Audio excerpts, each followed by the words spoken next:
What is going on, guys? Thank you so very much for joining us right here on Tuesday night. It is Tuesday Night Titans, episode 96 for your Tuesday, May 20th, 2025. I am your host, JD from New York, as always, joined by the one and only, and his Mets are now in second place, the Solid Monster. What's going on, bro?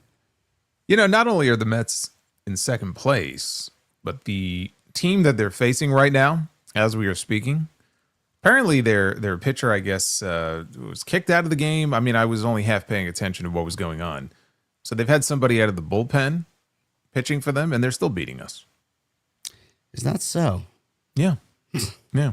Isn't that something? Oh, you got the Red Sox now. That's right, man. That should be, that's the top of this. That should be an easy win, easy series win, I think. You would think. Yeah, you would think. But it's okay. Not a good going Yankee Stadium, huh?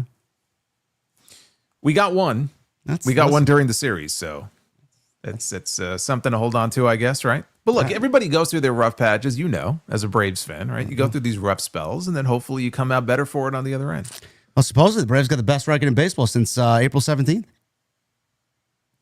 They have been doing very well. Yeah. Only 5 games back. We'll see.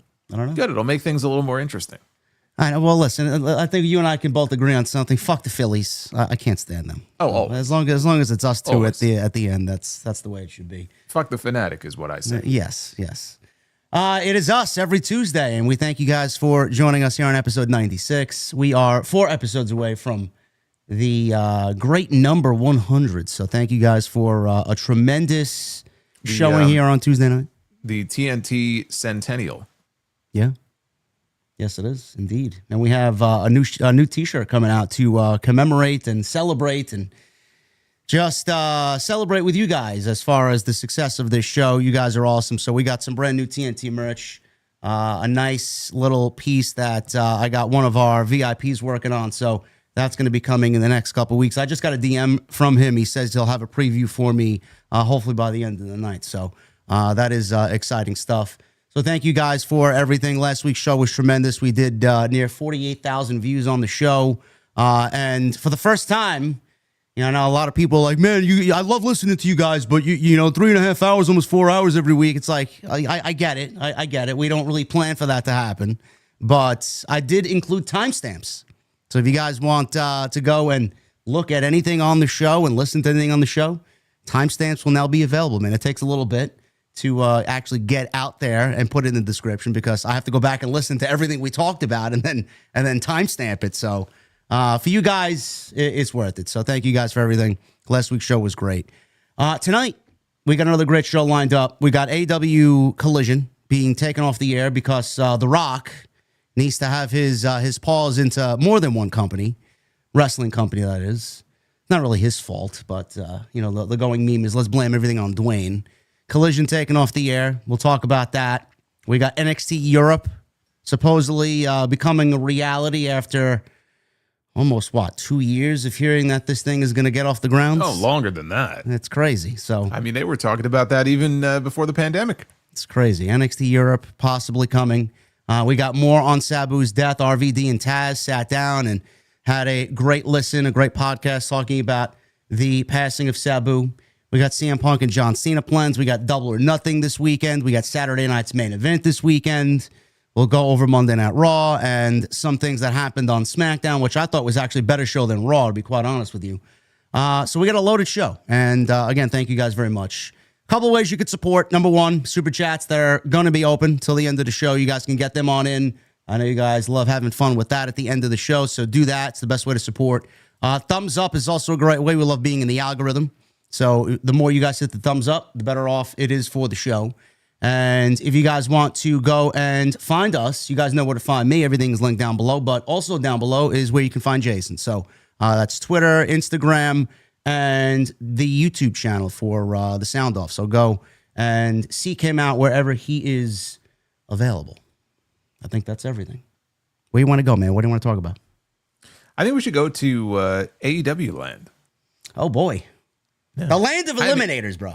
I know it could be a scary place, but I feel like we should start there because, yeah, really both companies do, but obviously they have a big pay-per-view coming up this weekend, and we have, like you said, lots of eliminators have been going on, but also, well, I mean, there's residencies, there's Darby. I mean, where do you want to start here? There's a bunch of AEW news and notes. Let's start with Darby. How about that? Let's start with Darby, that fucking maniac.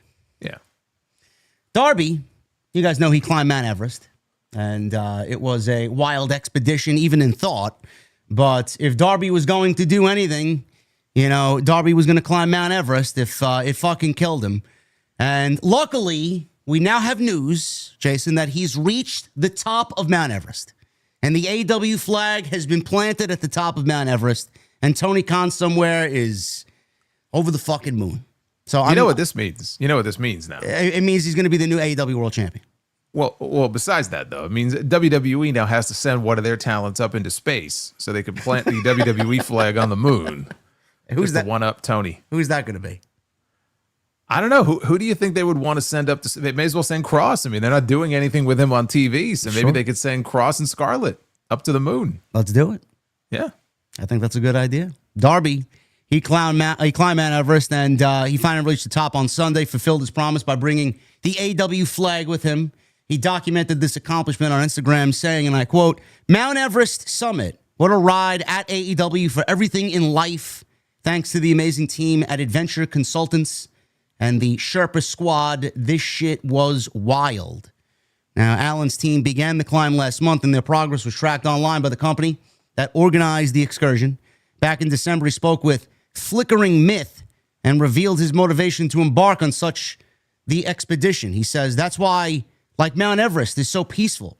The thought of like climbing it, because when you're climbing it, you can't just talk. You can't waste any energy talking. So it's just you and your thoughts for like 2 months climbing the mountain. So you got to dig deep down inside and really pull out who you are." I mean, there are other things in life, Jason, if you want to go and not talk to anybody, man. Mount Everest wouldn't be on my list of things to do if I didn't want to talk to anybody. Well, yeah, but you're not as adventurous as Darby. I guess. Like, would you jump out of an airplane? I can't even fly, man. I barely get on the fucking plane. Okay, well, there you go. I'm sure Darby would. He probably would jump out without a parachute too, because he's crazy. Yeah. But good for him, because look, it is a very dangerous thing to do, and you have to go through proper training. And he was going to do it last year, and I don't think he had that much training, and then he got hurt, and it was probably a blessing in disguise. But he was still adamant about doing it. So yeah, he disappeared months ago. And he was going through whatever the training protocol is. And, you know, he really had his mind set on this, and he did it. And it's a major accomplishment. Now, I think from what I understand, it takes a matter of days, I think, to descend and come back down. So I think days and not weeks. So hopefully there's no issues on the descent, and he should be back down shortly. And then it just becomes a question of, does he need time to recover? Yeah. Because think about it, like, how does that even work? Like, do you just not shower for 2 months? Is that how that works? I don't know. Is that what the process is? They don't have showers or anywhere to bathe in those camps when you reach those like checkpoints? I mean, maybe they do. I would think they maybe have something. They set up a tent and you go in there, you wash your pits or something. I don't fucking know. I mean, it's just one of those questions that I was wondering, especially with the climate up there. I don't know. You think they saw anything that was kind of morbid up there, like on the trek up there? I would think there's a pretty good chance. I mean, because you read stories about how people, as you are on the ascent, I mean, there were bodies in the snow. Yeah. And they leave them there. They're just permanently there. So if they're following the same path that everybody else does, I would imagine they probably saw something. That's crazy to even think about. What do you think is I mentioned this in a video I did a couple of days ago. Do you think it's easier to come down than it is to? I'm sure it's easier to come down than to go up, but don't you think it would be equally as treacherous to come down? I would think so. Yeah, I would think so. And you mentioned before how being quiet and kind of being with your thoughts, because breathing could be an issue. It's stuff like that maybe people really don't think about. So I would imagine that it's probably pretty tough. But I said, again, when you finally make it down, is there a period of recovery that you have to go through? I don't know. For a normal human being, probably not him. Yeah, probably not him. So I would suspect that it won't be that much longer before we see him back on TV. Not this weekend, but probably not long after that. Yeah, well, that was the hope from AEW management, from what I read through a couple of different outlets. They wanted him back. They were hoping for him to be back by Double or Nothing. Clearly, that's not going to happen. I mean, we could very well see him on Sunday, but I doubt it. I think All In is a realistic possibility, and I think you had mentioned it. I don't know if you mentioned it on your own or mentioned it here. You know, the Jon Moxley, Adam Page, or Jon Moxley Will Ospreay match that's probably going to take place at All In. I don't mind. We'll get into the predictions for Double or Nothing. Either one of those guys, I do not mind winning that match and going on to wrestle Jon Moxley as long as Moxley loses. I think what they're looking for and what they're looking to do is their version of Cody and Roman at WrestleMania 40. And I could see cameo appearances from Darby Allin. I could see cameo appearances from Bryan Danielson, all in a way to kind of save, quote unquote, the company from Jon Moxley because of the run that he's been on here. I could see them kind of booking the same match that Roman and Cody had at 40 with either one of those two guys against Moxley, and Darby could be a cameo appearance there. Well, you know, but you made the joke before. You said, well, yeah, we're looking at the next AEW World Champion. So when you say that, are you just being facetious, or do you look at it and go, being that Darby survived and is on his way back soon, are we potentially looking at a situation where now it's like, okay, we know the winner of the Owen is going to All In because they've told us that. But if the idea is to get the belt on Darby, are they going to All In to lose? And then the idea is that Darby gets the belt at a later date. Is that what we're looking at? Because that to me, that would be horrible, and I hate even bringing that up. Well, you're the first one that ran with that, and then I seen Ibu from Wrestle Purist put something on Twitter 2 weeks ago, and I'm like, this motherfucker's putting this out in the open. I don't want anything to have happen here with this situation. No, so it's going to be your fault if it happens. But you mentioned Wrestle Dream and Seattle or fucking Tacoma or wherever they're going to be. I could see that taking place, but man, that would be another what, five months? No. From now, yeah. I mean, from Texas, it would be another 3 months, 3 or 4 months. Oh God, it's unbearable to even think about it. So I would certainly hope that's not the case. But because look, I know you. We've talked about Darby before, and I'm pretty sure you're of the mind that you don't really see Darby as an AEW World Champion, like AEW World Champion material for months. No, but like to give him it's like the crowning as the guy who look at it like Daniel Bryan back at WrestleMania 30, and they built to it, and it was this big moment, and he won the championship, and there were a lot of people who looked and said, this guy's not a world champion, and they felt the same way about him. He's too small, he's not the guy. And so there are people who feel that way about Darby. He's going to get his moment, but the question then becomes like, okay, he got the moment, he won the belt, how long is he actually going to be champion for? And that's a question that could be answered later on. But he's going to get that moment. The question is, when do they do it? Yeah, I could see him holding the belt for a couple months. That's about it. It'd be longer. I think it would be longer than that. Somewhat. You think Tony Khan is going to book a 2-month title reign for Darby Allin when he planted this man's flag on the top of Mount Everest? He's going to reward him with a 2-month title reign? So what do you think? Maybe a run like Jey Uso will get from WrestleMania till SummerSlam for Darby Allin? Yeah. Okay. I could see that 6 months maybe. And then MJF takes it off Darby? There's history there between them. But I think MJF has beaten him both times, right? That they have squared off. I think so, yeah. So for once him to once with a side headlock. Right. That's what I mean. There's a story there. There's history there with them. And for MJF to just go in there and beat Darby again, I don't know if they would do that. It feels like Darby is due for a win, but he's going to get the belt. The only question is, what role, if any, is he going to play in that Texas Stadium show? Because clearly he'll be back in time for that show. And do they just want him on the card in some undercard match, or do they try to find a way to work him into the world title picture? Because they've made it pretty clear the winner of this Owen on Sunday is going to challenge Jon Moxley. So Darby doesn't really seem to have a role in that here. Well, that was my next question to you, because I have it written here just as a topical point in the article. Do we get Tony? Because a lot of things in this company don't make sense, and they just don't care about following rules. They march to the beat of their own drum over there. Do we see Darby get added and make it a triple threat match at All In? Do you see him coming back before All In and kind of wanting to pick up right where he left off, because I think the last time we saw him, he was didn't he ram a vehicle into or a rental car into the Death Riders Jeep or something like that? And that was the last time we saw him? They injured him. I think they did something on the staircase with him. Oh, yeah, that's right. They threw him down the stairs, yeah. Yeah, they did an injury angle with him. Yeah. So he's going to want revenge on the Death Riders when he comes back. If the idea is that we finally see the end of this Jon Moxley reign of terror in Texas, to me, that symbolizes the beginning of the end of the Death Riders. And so you're going to have Darby come back after that when the Death Riders are now weakened and go after them. I don't know. I don't know that makes a lot of sense. You would think they would want him back before that happens. That's why I said, do they find a way to work him into the world title picture, especially if he's going to go over and win the championship? Because he should be the one. I mean, by the logic of the storyline they did and the injury angle they did, he should be the one to get his revenge and comeuppance on them, but not after he loses the title. Because what's the point?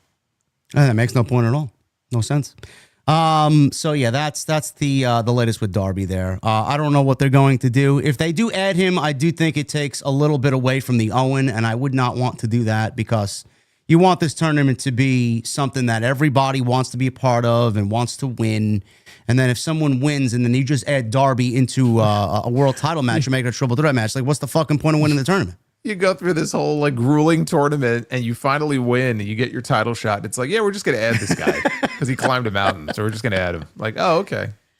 Again, I would not be surprised to see Tony Khan do that, because he does what he wants. But Darby is hopefully coming back, because it's not over yet. Hopefully he comes back alive. He's got a couple of days of a descent. So we'll see what happens there. And he should be back on TV before their biggest show of the year. So that's good news there. We also have AEW, Jason, breaking tradition. They don't normally do this, and I'm glad to see them finally kind of moving away from being in the same city with the same show every single year. And we're getting All Out, not in Schaumburg. It's not going to be happening in the shadow of Chicago anymore at the Now Arena.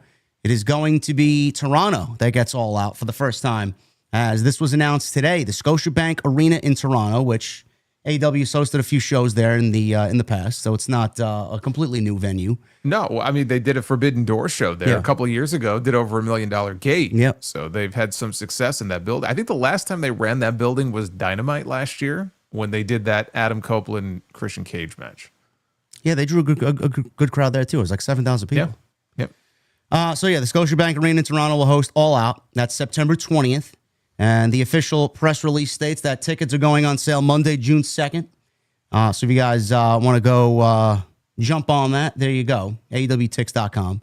This move to Toronto continues AEW's growing relationship with the Canadian market following successful previous events like Jason said, Forbidden Door at the same venue. Fans interested in the exclusive presale opportunities can register at AEWWrestling.com. So that is that. I like this move. I think AEW should really, with Vegas now not holding Double or Nothing this year, it's in Phoenix, and now All Out in Toronto, Jason. I feel like them breaking All In rather, or All Out. All In. I'm saying All In is not in London this year. Yeah. So 3 shows this year breaking tradition. I actually like that for them because they rested so heavily on their laurels. Like, Tony loves his traditions. He's one of those guys that books a babyface in their town and has them go over every time. He loves the happy ending. He loves the babyfaces getting one up on the heels. I like this move just because it breaks the norm for AEW. Plus, like you said, the Scotiabank Arena, if Toronto is such a hotbed for pro wrestling, I think AEW is going to do well there instead of, a very watered down market because of their own doing in Chicago for All Out. I think this is a great move for them. Yeah, I mean, they were just in Chicago this past week for Dynamite, so they run Chicago quite often. And the Toronto residency. not, yeah, exactly. And Toronto not as much, so I feel like that'll do well. It's also a change in that it's not Labor Day weekend, because normally it's that first weekend in September, and now they're doing, September 20th, I think. Yeah. So it's even later in the month. So it's good, it's good to change things up a little bit. There's no harm in that. I think it's late August, early September, they have their Philadelphia residency. So really over that when is Labor Day? Labor Day, is it during that period or is it right after? It's got to be during that period because that residency goes through the 11th, I think. Let's quickly look. Labor Day. So Labor Day, I'm pretty sure they're going to be in the middle of their Philadelphia residency. Where's my calendar? Labor Day is September 1st. Yeah, and the residency starts late August, so it's a change for them. But change is good. It's good to shake things up a little bit. Yeah, I like it. I think that's a good move, and All Out. No longer, at least this year, in Chicago. So we will see what happens there. A lot of Canadians on that roster. We got Adam Copeland, we got Christian Cage, we got Kenny Omega, we got Chris Jericho. Speedball Mike Bailey. Maybe a little bit of their own version of Canadian Stampede over there. I don't know. Yeah, let's not get carried away. Let's not get too carried away here. I know. That's an all-timer. I know. It's a match that will reside in Jason's heart forever until he's no longer with us. Really, that entire show is one of the better pay-per-views they've ever done. It was a very small card, but it's not just the main event. That whole card is legendary. Yeah. Gotta love Toronto, man. Great city, great pro wrestling town. So look forward to that. AEW Collision. I was at the bar Saturday night watching some of the hockey game that was on. Had a couple beers and a hamburger. Came home. Jesse was live streaming his live reactions to Collision. He was... it's funny you mentioned that. Because I did see he was live streaming. And then all of a sudden, he was as shocked as anybody when all of a sudden, despite the fact there were 2 matches left, including the main event, the show just ended. That was it. I got home and I was walking home from the bar and I was watching him and he was physically still watching the show. So I tuned him off and I put some music on for the duration of my walk home. I get home, I walk through the door, I sit on my couch, I get myself another beer, I turn on TNT and I don't see Collision. So I text him like, bro, where's Collision? It's only 9:30. What's going on? He's like, it just got cut. I'm like, for what? The Rock? So they cut the show, and everybody's freaking out online. Tony Khan's putting out an apology every 30 seconds. And Saturday Night's Collision Beach Break, cut at 9:30, a full 30 minutes before its scheduled 10 p.m. conclusion. A network crawl informed viewers that the episode could not be completed due to technical difficulties, and the film Black Adam starring Dwayne Johnson immediately replaced the remainder of the broadcast. Now, Tony Khan issued a brief apology on social media explaining, we're having technical problems with our studio transmission, and then he assured fans that the full episode would air on the West Coast feed and be available on Max later Saturday night, none of which happened. They had technical difficulties with the West feed. The actual show did not get uploaded in full until today because I see Meltzer tweet about it. Fans took to X and on other platforms to voice their confusion and frustration over the abrupt cutoff, noting that no in-studio hosts returned to address the issue live. So my first question is to you, Jason, which, I mean, I'm not, a studio head and I don't really run a television, product or company, TV station. It was a tape show. Like, how could there be technical difficulties if there was a tape fucking show? And this is a rare thing to have happen with anything across any network. But you just cut the fucking feed 30 minutes into before the show was supposed to be over, and then you go to something else. What exactly was your take on this? Because I found this to be completely bizarre. I thought Okada is at it again. Remember that episode of Dynamite where Okada hit the button by accident? And he said, so he goes, I hit the wrong button. That's what somebody clearly in studio, Warner Brothers Discovery did. I actually feel bad for AEW because it's not their fault. Like, they had no control over it. They put this show together and they provide them with the tape because it was taped on Wednesday in Chicago. And they expect that the network that the show is airing on is going to actually air the episode. And obviously somebody fucked up, but they get the heat for it. And it makes them look very Bush League and makes them look very bad. It's not their fault. And obviously Tony Khan was very apologetic. I'm sure Tony Khan was fuming. Because how could he not?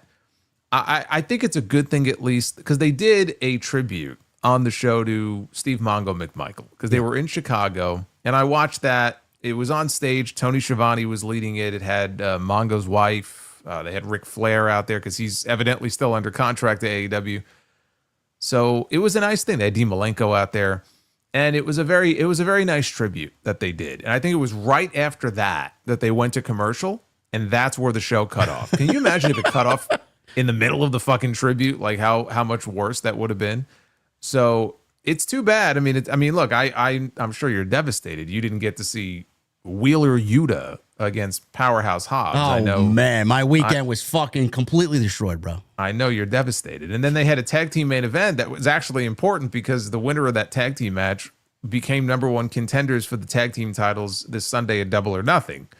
And it ended up being Dustin Rhodes and Sammy Guevara. So it was a match that actually had some stakes to it. And yeah, I mean, just imagine if you're an AEW fan and maybe you tuned away, you went to the bathroom, you went to go grab a snack, you sit back down, you see The Rock on your television screen. You're like, this is the last fucking guy I want to see. And there he is, Black Adam. They just cut to Black Adam 30 minutes early. Yeah, I could see where the AEW diehards would be very upset about that. But it's clearly on the network. I mean, it's not Tony Khan's fault. It's not AEW's fault. It reminded me, I'm almost positive, I don't remember when this was, but Access TV at some point, I'm almost positive, aired the wrong episode of Impact, which was also taped. And I think they aired started to air the wrong episode. And it was like, we'll play the correct one like next week or something. And I remember thinking at the time, like, how does something like that happen? Now, that's a smaller network, Access. I mean, here we're talking about TNT, which is still a pretty major cable network. So it's just completely embarrassing. But what are you going to do? I mean, that's all it is. There's no conspiracy theory here to it. It's not a situation where AEW fucked up. The network fucked up. And it reflects, poorly on the company because all those upset fans who were tweeting and posting on social media, they weren't posting towards WBD, they're tweeting AEW and they're tweeting Tony Khan like, hey, what the hell happened here? So, yeah, I mean, it's just one of those things, but how does it happen? Pilot error. Somebody fucked up. They hit a wrong button. I mean, how else can you explain something like this? I don't know. There's no other explanation for it. That was my next question to you. Any sort of conspiracy towards AEW? Did they do this maliciously, on purpose? No. Is that a serious question? Well, I had it written here to ask you. Was it done maliciously? I don't know. I don't know why. No, the answer is no. Listen, man, trying to sabotage their own their own product, that makes no sense. They made the mistake 90 minutes too late. That's my opinion there. What an awful show. I don't know how anybody. I genuinely mean this. I sit and watch when I literally have nothing to do. Like, I was listening to Jesse talk about it. I get home. I want to see the 90 minutes or the last 30 minutes rather. I know who won because I looked at the spoilers because I don't watch the show weekly. Man, that show was just, I don't know what happened to that show. It is so bad. They put no effort into it. Why would anybody put any effort into booking the show and then watching what they do, man? There's just no effort on both sides. I don't know. No, I mean, look, it's a show when it was conceived. We know what the idea was behind the show when it was conceived, right? CM Punk was going to be the star. He was going to be the face of that show. And so from what they originally had intended for Collision, they've obviously gotten very far away from that. And it's a very different kind of show. It doesn't feel like an important show. We went through a stretch several months ago where Tony Khan, it felt like he was loading up Collision on a lot of weeks. And it was like, okay, he's at least making the attempt to make the show feel important. And then it just kind of fell off again. It's not an important show. So that's why it feels that way. I can't even tell you it's a bad show. I mean, I try to catch it when I can. I don't watch it every week. Look, I've seen episodes of Dynamite and SmackDown that are worse than Collision, okay, if we want to be honest here. So it's not even that it's a bad wrestling show every week. It's just not a very interesting show, which might be worse. Yeah, in some sense, that is a lot worse. And that's I told you in the sound check before. I just feel I'm not very interested in a lot of what's going on right now. A lot of what WWE is producing post WrestleMania. A lot of this Double or Nothing build, I'm just not interested in at all. Outside maybe 2 matches on Sunday night, which we'll get into in just a second here. I'm not interested in a lot of these things. And Double or Nothing, honestly, it's a good lead-in. I don't know how you see it, but from what I'm looking at here, the interest is not there. The story is not there. I just feel like this is a card pieced together just randomly, just whatever Tony Khan's feeling the day he wakes up on fucking Wednesday. This is what the card's going to be. I don't really give a shit. This may be the worst Double or Nothing card that they've had in 6 years. That's my opinion on this show. Well, it's not the best. No. It's not the best. I mean, I was looking at some of the cards in the last couple of years.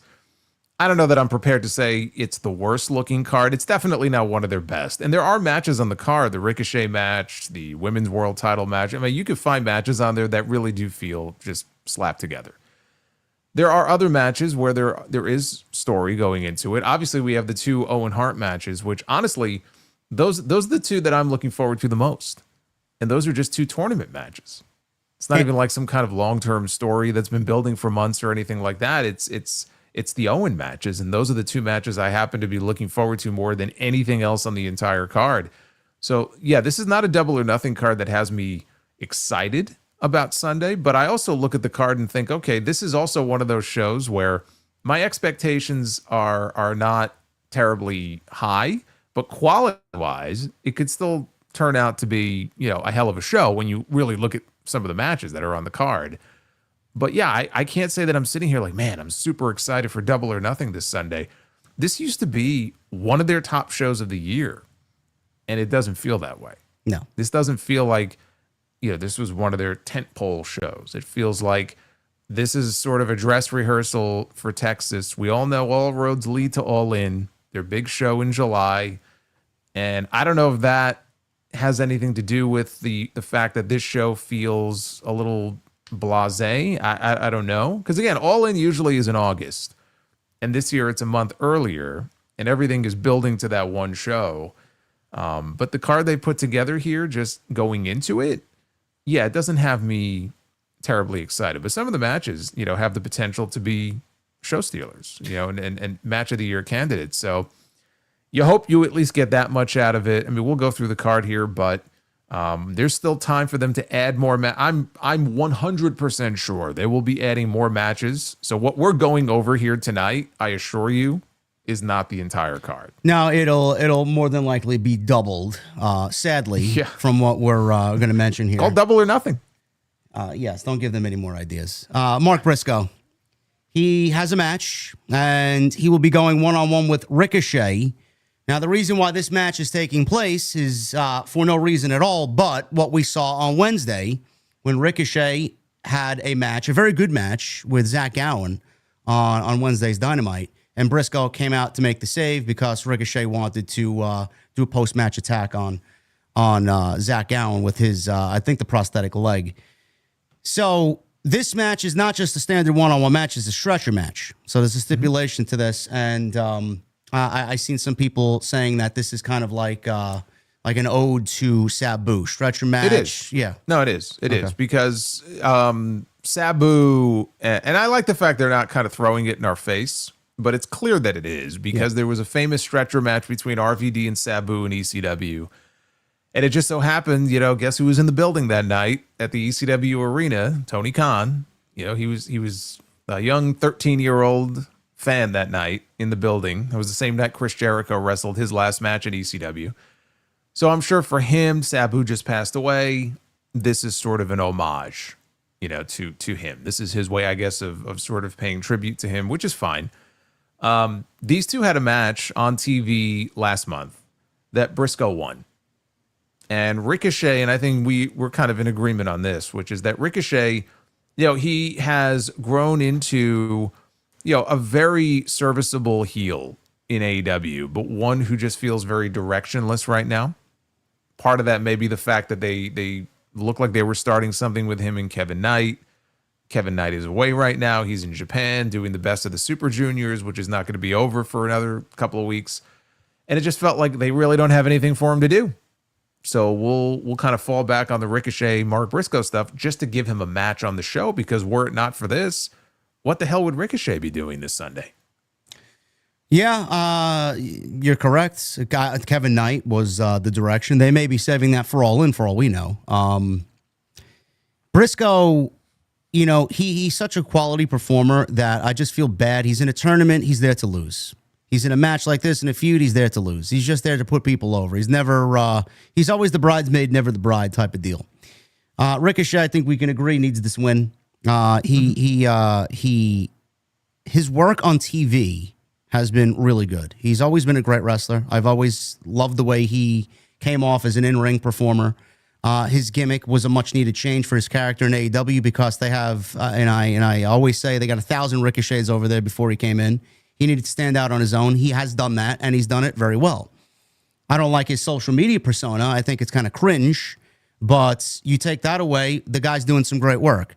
I hope that Tony Khan continues to push him in a meaningful way because I do think the hard work is showing off, and I do think that he deserves somewhat of a reward at the end of the tunnel here, whether it's a Continental Championship, an International Championship, whichever title is remaining on AEW's roster by the time we get through All In, or a TNT title, something like that. I feel like could be very beneficial to Ricochet. But regardless of all that, I think he's going to end up winning this, and it's just going to be another match on a pay-per-view that's going to be very good, but there's no real emotional investment there. There's no reason for me to care outside of, hey, man, these guys are both great professional wrestlers.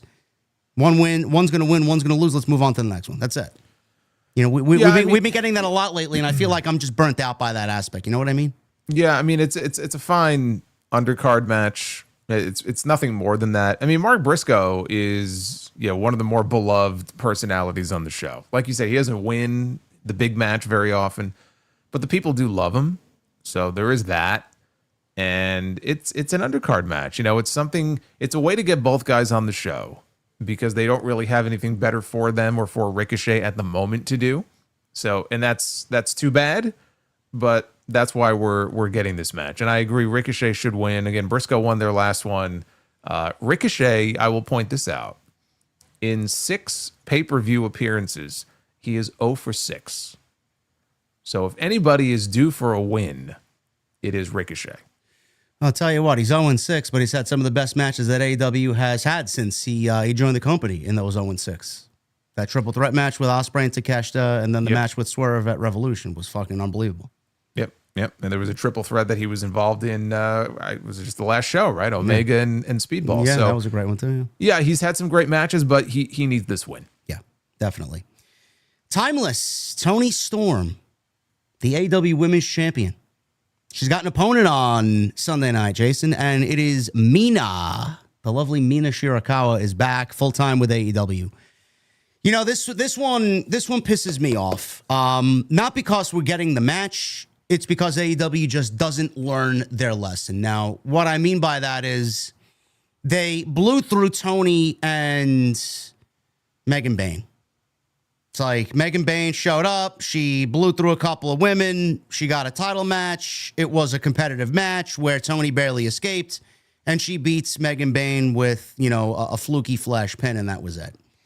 So we move on. Megan Bayne's on Collision now. She's wrestling Anna Jay and something with Anna Jay, and Harley Cameron's now teamed up with Anna Jay. She's in this comedy thing there. And Megan Bayne is still, I guess, getting TV time, but I don't really know if she's at the level of what they were doing with her on the way to Toni Storm.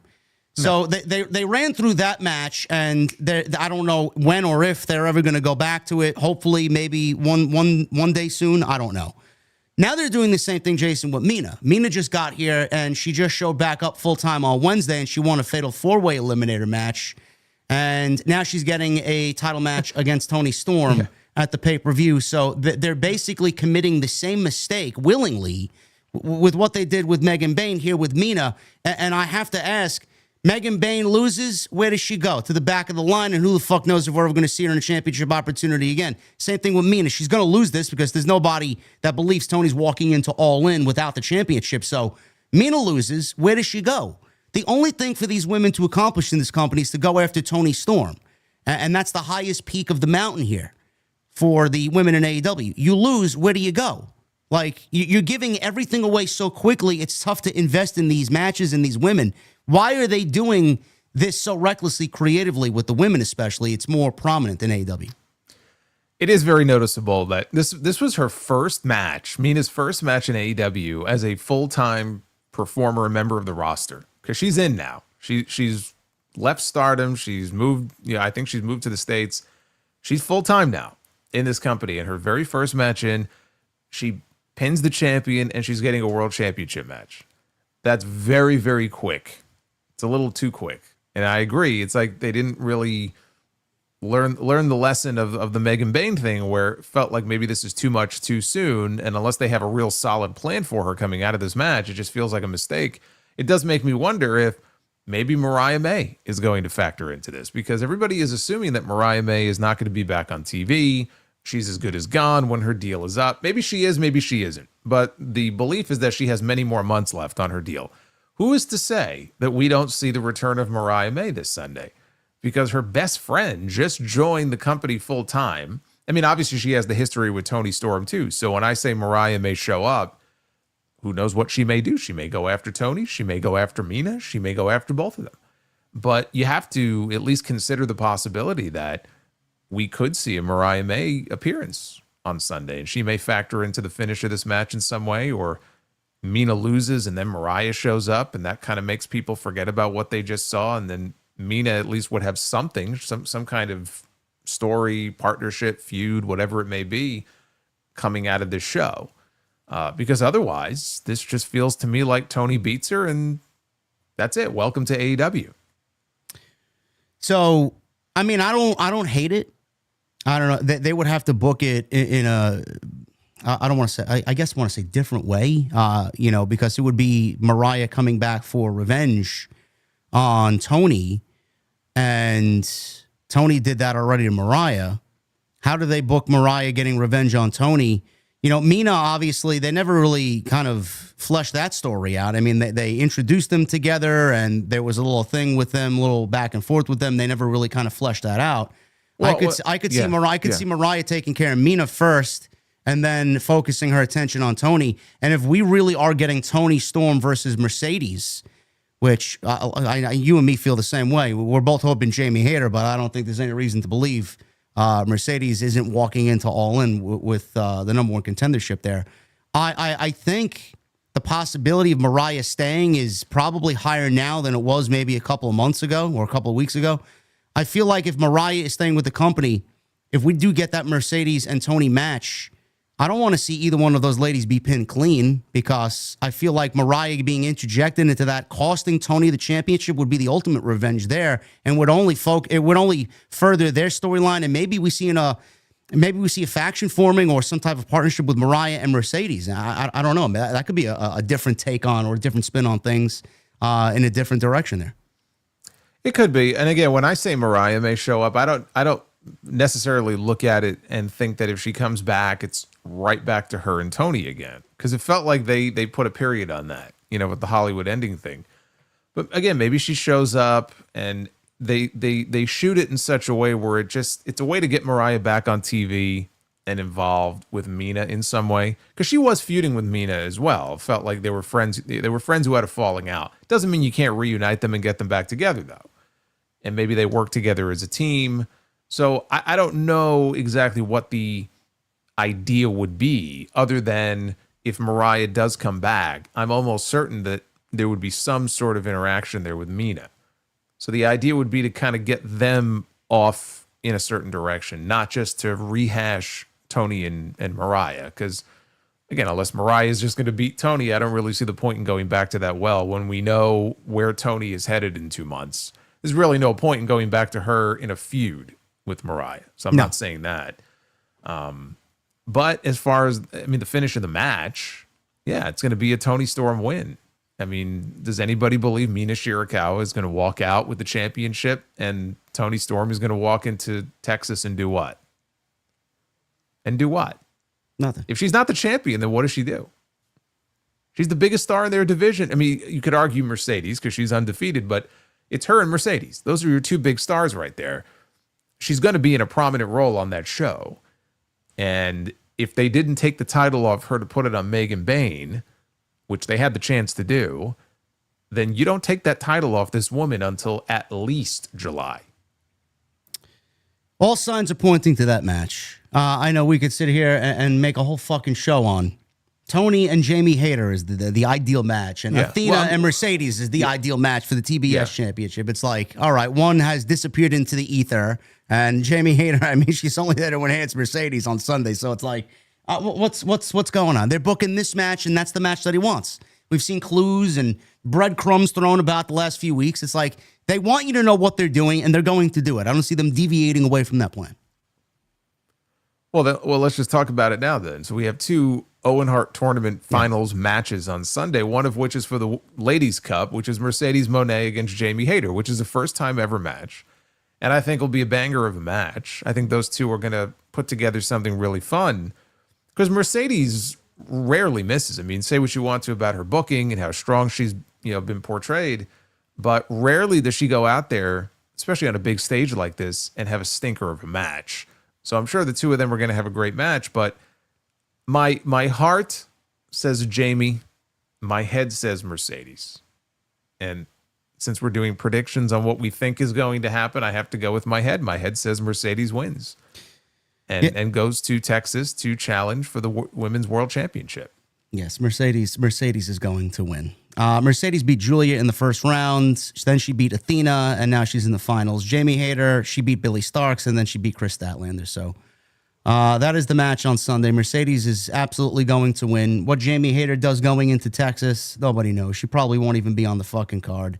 Maybe the pre-show. I don't know. Maybe they do a women's casino gauntlet match this year. Who knows? Well, when she returned at All In last year, it was on the pre-show.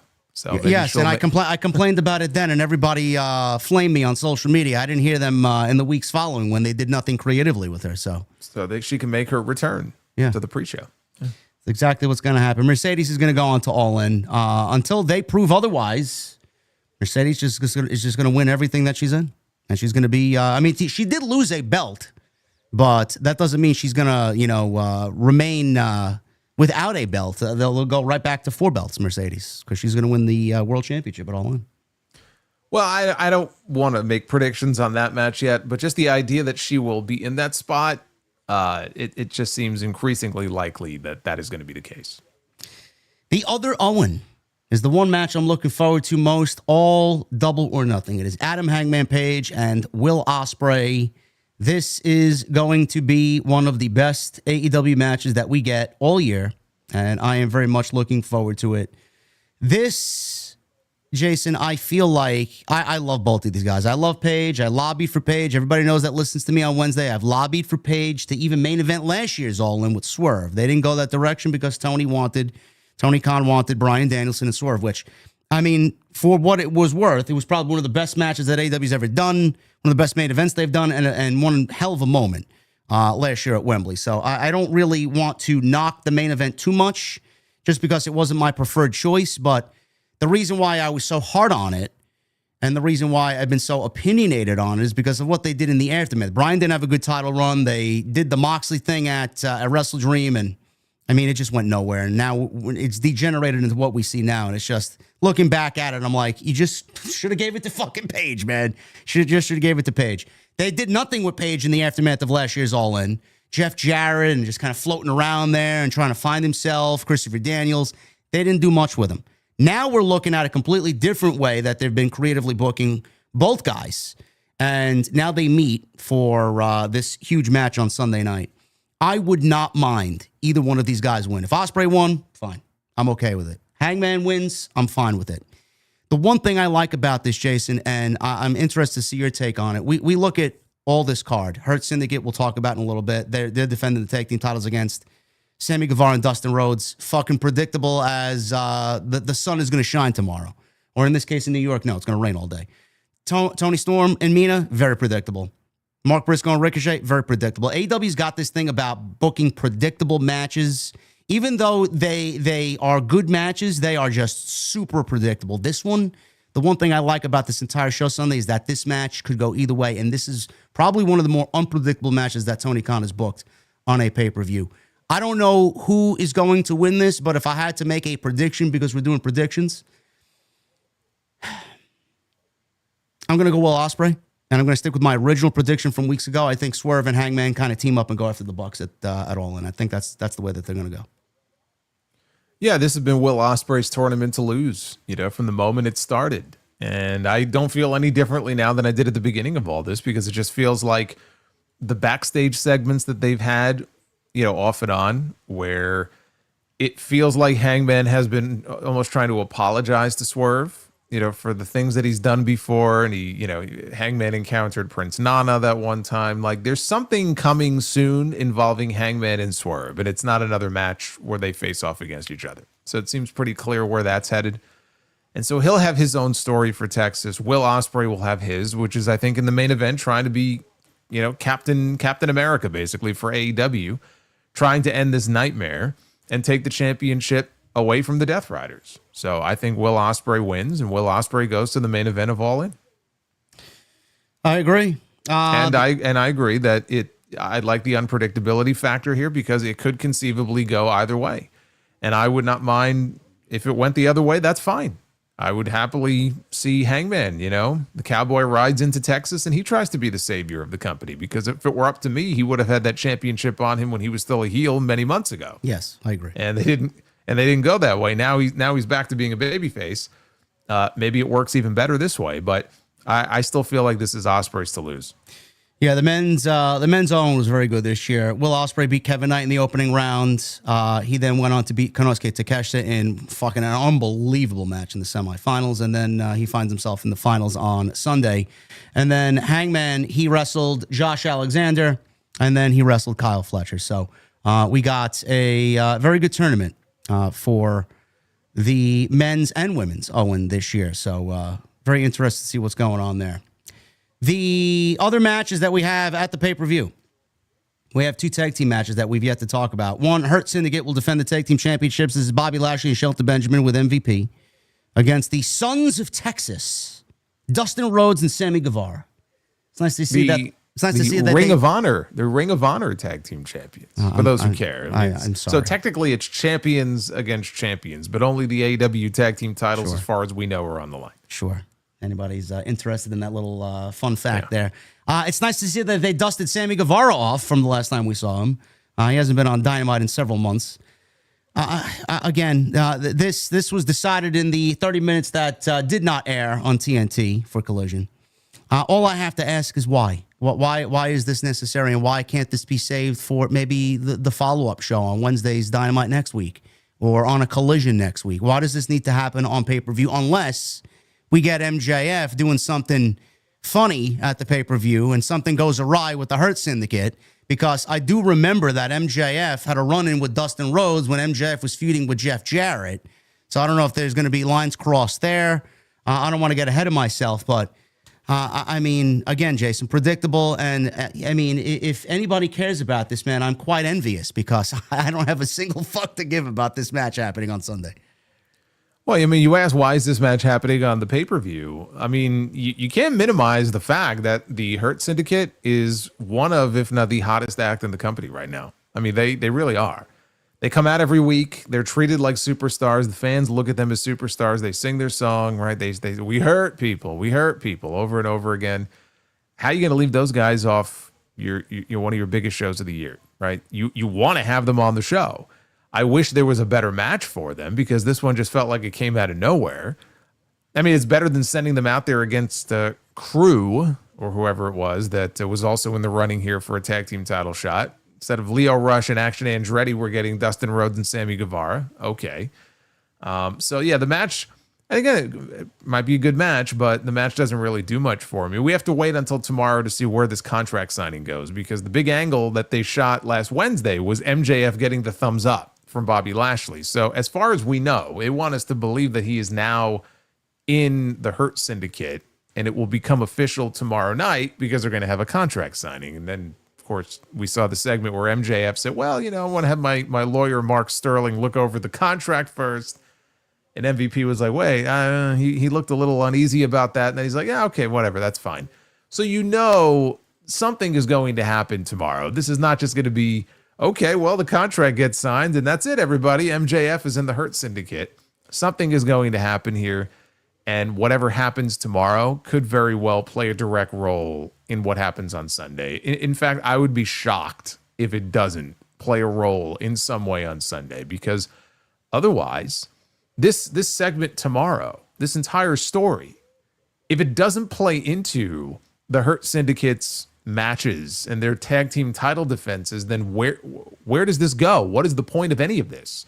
It's got to play into it in some way, whether MJF helps them or MJF tries to screw them, something is going to go down on Sunday coming out of what happens tomorrow on Dynamite. Well, so, let's start here, because I said the same thing on Wednesday, and Jesse and I had a discussion about this and them needing to be very careful about what they do, because you don't want to miscast anybody in this storyline, because the Hurt Syndicate clearly are over with the audience, and you don't want to sway one heavy on one side over the other, because I don't think AEW wants them to be booed.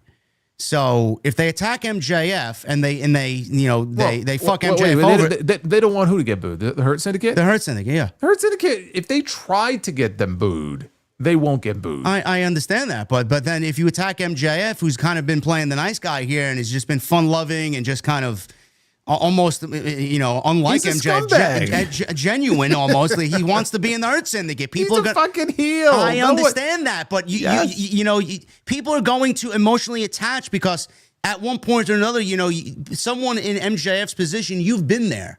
You've wanted chances. You've asked for a chance. You've tried and tried and tried, and you've been told no, no, no. How many people have been in that position? So they're gonna emotionally connect with MJF there. If they attack him and don't let him in the group with this contract signing and just fuck him over, they're gonna be looked as the heels, and MJF's gonna be a babyface. This is what we were discussing. You can't miscast these guys. You don't want to make MJF into a babyface, because the last time they did that, they fucked it up. So if there's gonna be anything, I think MJF is going to be the one to screw them over, and you just keep everybody the way that they should be. MJF is a heel, and the Hurt Syndicate is baby faces. But I don't know, again, like you said, where this is going. All we know is that this is going to lead to a Bobby Lashley MJF match at All In.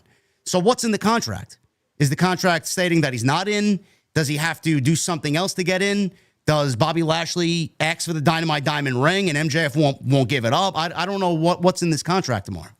Well, dude, I mean, it could be as simple as, we're here to sign a contract to anoint the newest member of the Hurt Syndicate. It just so happens that the newest member of the Hurt Syndicate ends up being Cedric Alexander instead of MJF. So, I mean, it could be that. That could be the direction that this is going in, where, again, he thinks he's in, but he's really not. And there is a new member, but it's not MJF. So it could be as simple as that. We should get some clarity on that tomorrow night, and then we'll get a better sense of what impact that might have on Sunday. I like that. That's very sly of the Hurt Syndicate for sure to do that. Yeah, we said we're going to have a new member. We just didn't, we didn't say for sure who that new member was going to be. Yeah. So they will definitely retain the tag team championships. I could absolutely see along the way, before we get to All In, what you had pitched, which, I would have loved to see this at Double or Nothing. It was FTR versus the Hurt Syndicate. I do think that if MJF does get fucked over here, that FTR does kind of sneak in there, take the titles, and we move on from this to FTR and then Copeland and Christian, however they're going to finagle that. I do see Bobby Lashley and MJF happening at All In. How we get there is going to be very important. Hopefully tomorrow is the next stage in that happening. FTR, I mentioned, they're in a tag team match, completely miscast here. I would have put them against the Hurt Syndicate as well. They're going up against Danny Garcia and Nigel McGuinness in a tag team match. And apparently, over the past few weeks, FTR obviously turned heel on Copeland. They've been doing their heel thing. And they've attacked Danny Garcia. This was... I'm sorry, Jessica. Have a new agent. Stokely. Stokely's their new agent, which is a good look. I like the pairing. On the May 8th episode of Collision, Garcia faced Harwood in a singles match.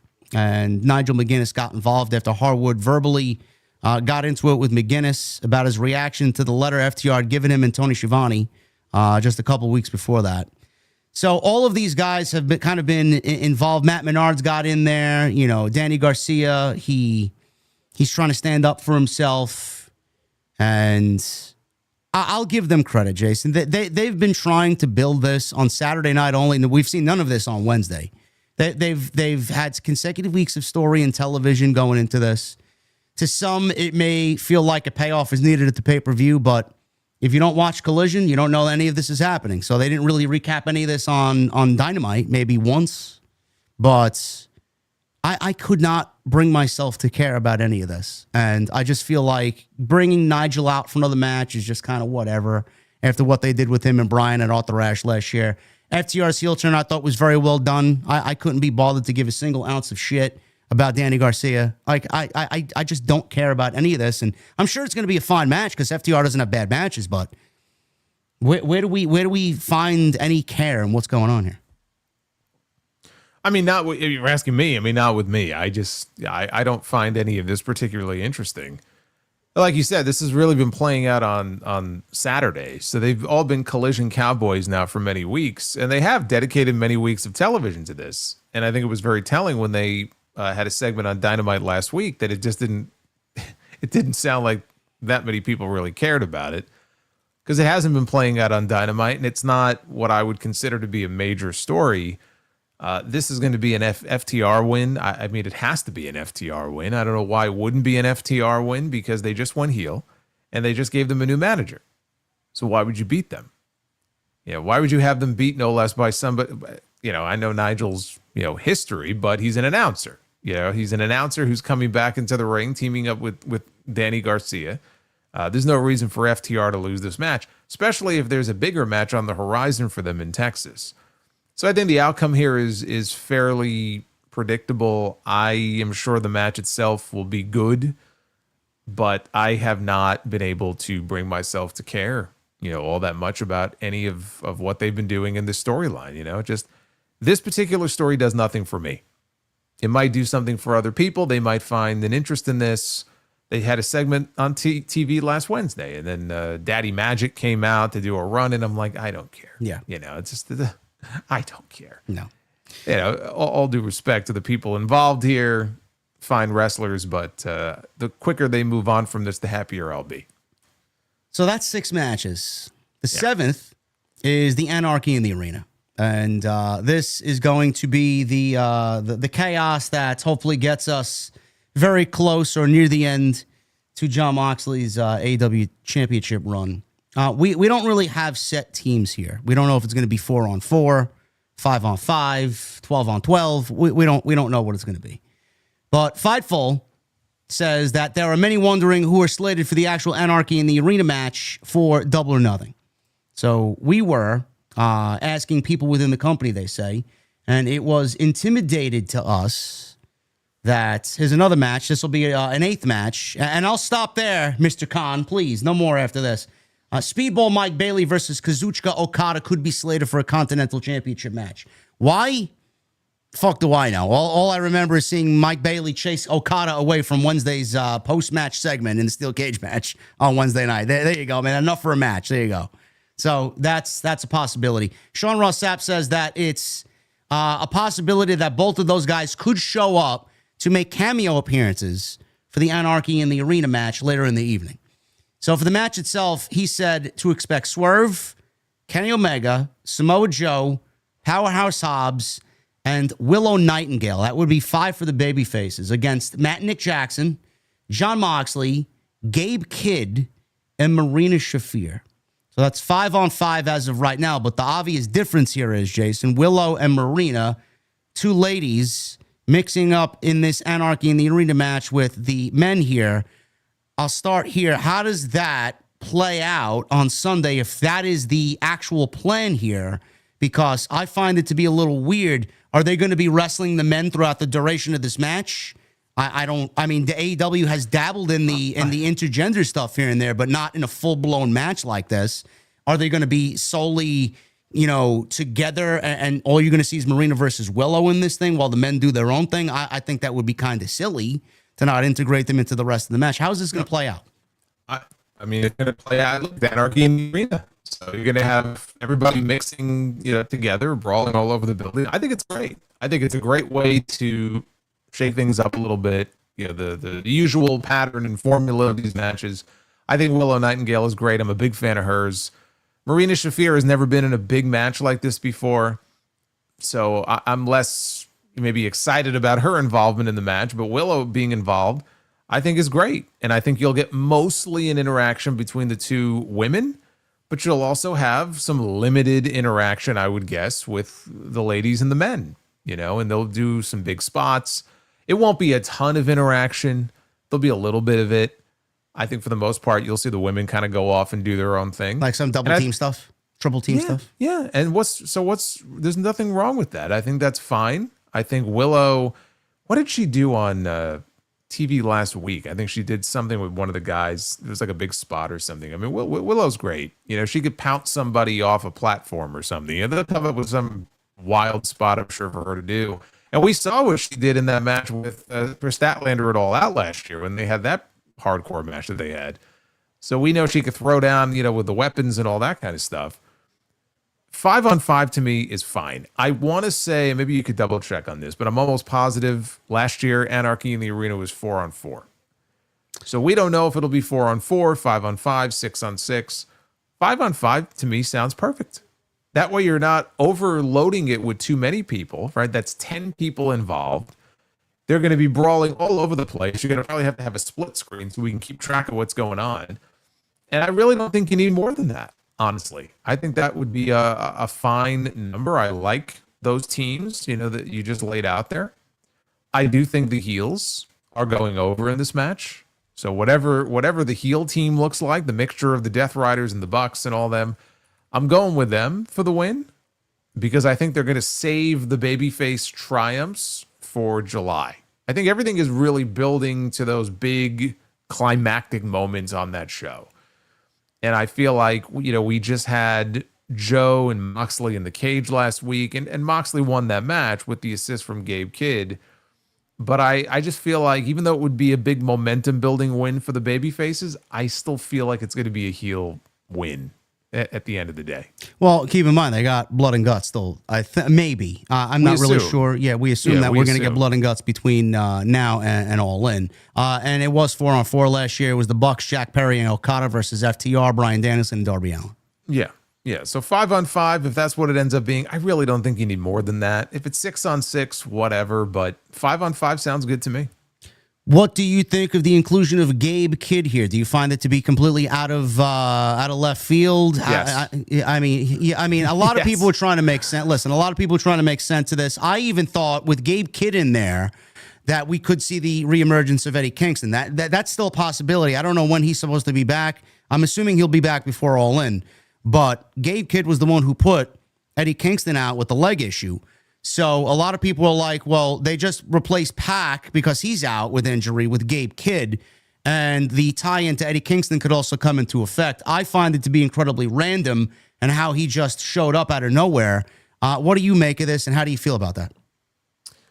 I think that there absolutely could be something to the Eddie Kingston connection. I don't know if he's medically able to even just make a cameo appearance. I mean, he's not going to be in the match, but could he show up and do a spot? I don't know. It still feels early to me. I don't know that he's ready to be back in the ring just yet. I think at the time he got hurt, when was it? Was it April or May of last year? I know it's been about a year. I don't remember if it was April or May when he suffered the injury or when he had the surgery, because it was a while before he had the surgery. But I remember then they said it would be like at least a year. And he really hasn't given any updates as far as like exactly where he is in his recovery. And maybe it's better that way. If he pops up, it would be a nice surprise. Even if he's not there on Sunday, I am going to guess the reason we're seeing Gabe Kidd now is because whatever happens on Sunday, he may stick around. And if he's not there on Sunday, he will be very soon. So get Gabe Kidd on TV, start to establish him. Because I think prior to Wednesday, how many appearances has he made on AEW television? One? I think he made a Collision appearance, yeah. I think that was it. So get him on TV, reestablish him. Maybe the idea is that Eddie will be good to go in time for Texas, and they could do a singles match with Eddie Kingston and Gabe Kidd for the Arlington show. I don't know that means he's going to be ready to be on the show this Sunday, though. That might be a little too soon, but that could explain why all of a sudden we see Gabe Kidd. And look, Gabe Kidd had that incredible match with Kenny at the Tokyo Dome at the beginning of the year, and Kenny's going to be in this match too. So there is the connection between Omega and Gabe Kidd. And Kidd, when he was beating down Omega on Wednesday, he was kind of yelling at him. He was saying, I'm just paraphrasing here, but he was saying something to Kenny about, I haven't forgotten, or I told you I'd be back, or whatever it was. So we can't ignore that. There is history there between him and Omega. But the Eddie Kingston thing is an interesting observation. I could see that being an all-in match between them. Yeah, I like that idea, actually. I could see that coming full circle for them, too, as well. Katsuyori Shibata is not injured. He could make a cameo, obviously, as a part of the ops. Claudio, he is very able to be here on Sunday for the Death Riders. Wheeler Yuta, he's also a likely possibility. I know. The wild card here is Hook. We don't know if Hook is going to make an appearance on Sunday or not. He was replaced. We haven't heard from Hook after being replaced, but Will Hobbs stepped in and won the Trio Championships with Shibata and Samoa Joe, so we don't know how Hook is feeling about that, if he's feeling slighted about that, if he's going to want to side with the Ops or the Death Riders, just go on his own. We don't really know what's going on with Hook. But as far as this match, Jason, I know it was officially announced via Swerve on Wednesday, and I know you made a mention of it here last week. I made a mention of it for the last couple weeks on my own end, including last week with you. When the match announcement was made, not only did we anticipate it, we knew it was coming, but when it was announced and we kind of saw the field of competitors in this thing, I'm like, it's fine for what it is. But, we talk about WWE doing Hell in a Cell in October because it's Halloween and it's Hell in a Cell. And then December, when Vince was there, TLC. Every December, we got a TLC match or whatever the case may be. In this case, AEW is following the same traditions here for Double or Nothing because it's their idea, it's their concept, Anarchy in the Arena. This was a concept that was used, to separate AEW and WWE. It gives AEW its own identity. The Stadium Stampede matches were used to just give a different take on the pandemic era for pro wrestling, which was great, and it fit then. We're seeing a lot of these Anarchy in the Arena matches take place because it's simply Double or Nothing. Has the match kind of lost its appeal to you? And do you get the same sense when you talked about the Hell in a Cells and the TLCs and all these other gimmick matches that WWE did because it's that time of the year? Are you getting that feeling now with Anarchy in the Arena? And what could AEW do to make it special again, if there's anything? No, I mean, I'm not really getting that feeling because they have the Death Riders. And, I mean, you don't have to like the storyline. I haven't loved it either, but this storyline now has been going on for many, many months, going back to last fall when Moxley won the championship. So you've had this group that has effectively taken this show over. And for months and months and months. And Moxley has had that championship hostage. We haven't even seen the championship. So if ever there was a time for an Anarchy in the Arena that would make sense, it does make sense here because you have the Death Riders. Now, of course, you have to still... this whole idea that the Young Bucks come back and now they're with the Death Riders and they're partnered up with the Death Riders and they're kissing up to the Death Riders is just nonsensical to me. Even Gabe Kidd, I mean, the last time we saw Gabe Kidd and the Young Bucks together, they were on opposing sides at the New Japan show 2 weeks ago, and now they're on the same side. So some of this is a little silly and doesn't make a lot of sense, but the idea that you wouldn't do an Anarchy in the Arena match the 1 year where you have this Death Rider storyline going on, that to me wouldn't make any sense. It fits now. It fits better now than it did with the Elite shit that they were doing last year. That's what I was going to say. I mean, if they took last year off, which in my opinion was not needed at all, and they did it this year, I think I might be looking at it the same way that you're looking at it this year. Yeah, I mean, I am of the mindset that whether it's Anarchy in the Arena, I feel this way about War Games. Yes. If there is a real reason to do it and you have the story or the teams for it, the factions for it, then you do it. If you don't, it's okay to skip it for 1 year and then come back to it. But I think with both these companies, they feel like it's become just like an annual staple. And so even if they don't have necessarily the strongest story, we'll try to make it work because it's part of the fabric of Survivor Series and it's part of the fabric of Double or Nothing. We have to do these matches. I think Tony Khan looks at this as a big attraction on the show. I think he thinks it's fun. He thinks his fans think it's fun. You have the music playing in the background and it's just mass chaos. My issue with it is that they have too many matches that just feel so similar. You mentioned Stadium Stampede. We still do occasionally get Stadium Stampede. Stadium Stampede and Anarchy in the Arena, dude, there's no difference. I mean, there really is no difference. No. There's literally no difference. I mean, one may be in an actual stadium. It doesn't have to be. But that's the only difference. Otherwise, it's the exact same match. Blood and Guts is a little bit different because you got the cage and the two rings. But even that, the idea that they would do Blood and Guts, let's say in a month, because if you wanted to have the Death Riders involved, you probably should get that out of the way before you get to Texas. to me, that's too soon.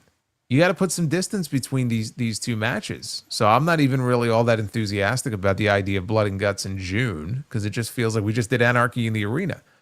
That's where my issue is. There's too many matches like this, I feel like, in this company that just feel the same. But as far as doing Anarchy in the Arena every May at Double or Nothing, it's the big attraction on the show. And this year it actually does make sense to do it, so that doesn't bother me. It would bother me if they were just doing it for the sake of doing it, and it legitimately felt like there's no reason for this match to be taking place, so why are we doing this? When was the last Stadium Stampede match for AEW? What was that first All In show? I think they did one there, right? They did. Yeah, I'm trying to remember if they did one last year. They didn't, right? They did the casino. They did the gauntlet match, yeah. Gauntlet, yeah. So yeah, they did Anarchy in the Arena in May, and then they did that in what, August? August, yeah. So Stampede? I think the last Stadium Stampede may have been August of 2023. I think. Literally the same match. But that's my point. Like, dude, other than the name, like, it's literally the same match. They're just brawling all over the place. It's mass chaos. They're brawling in the crowd, in the back.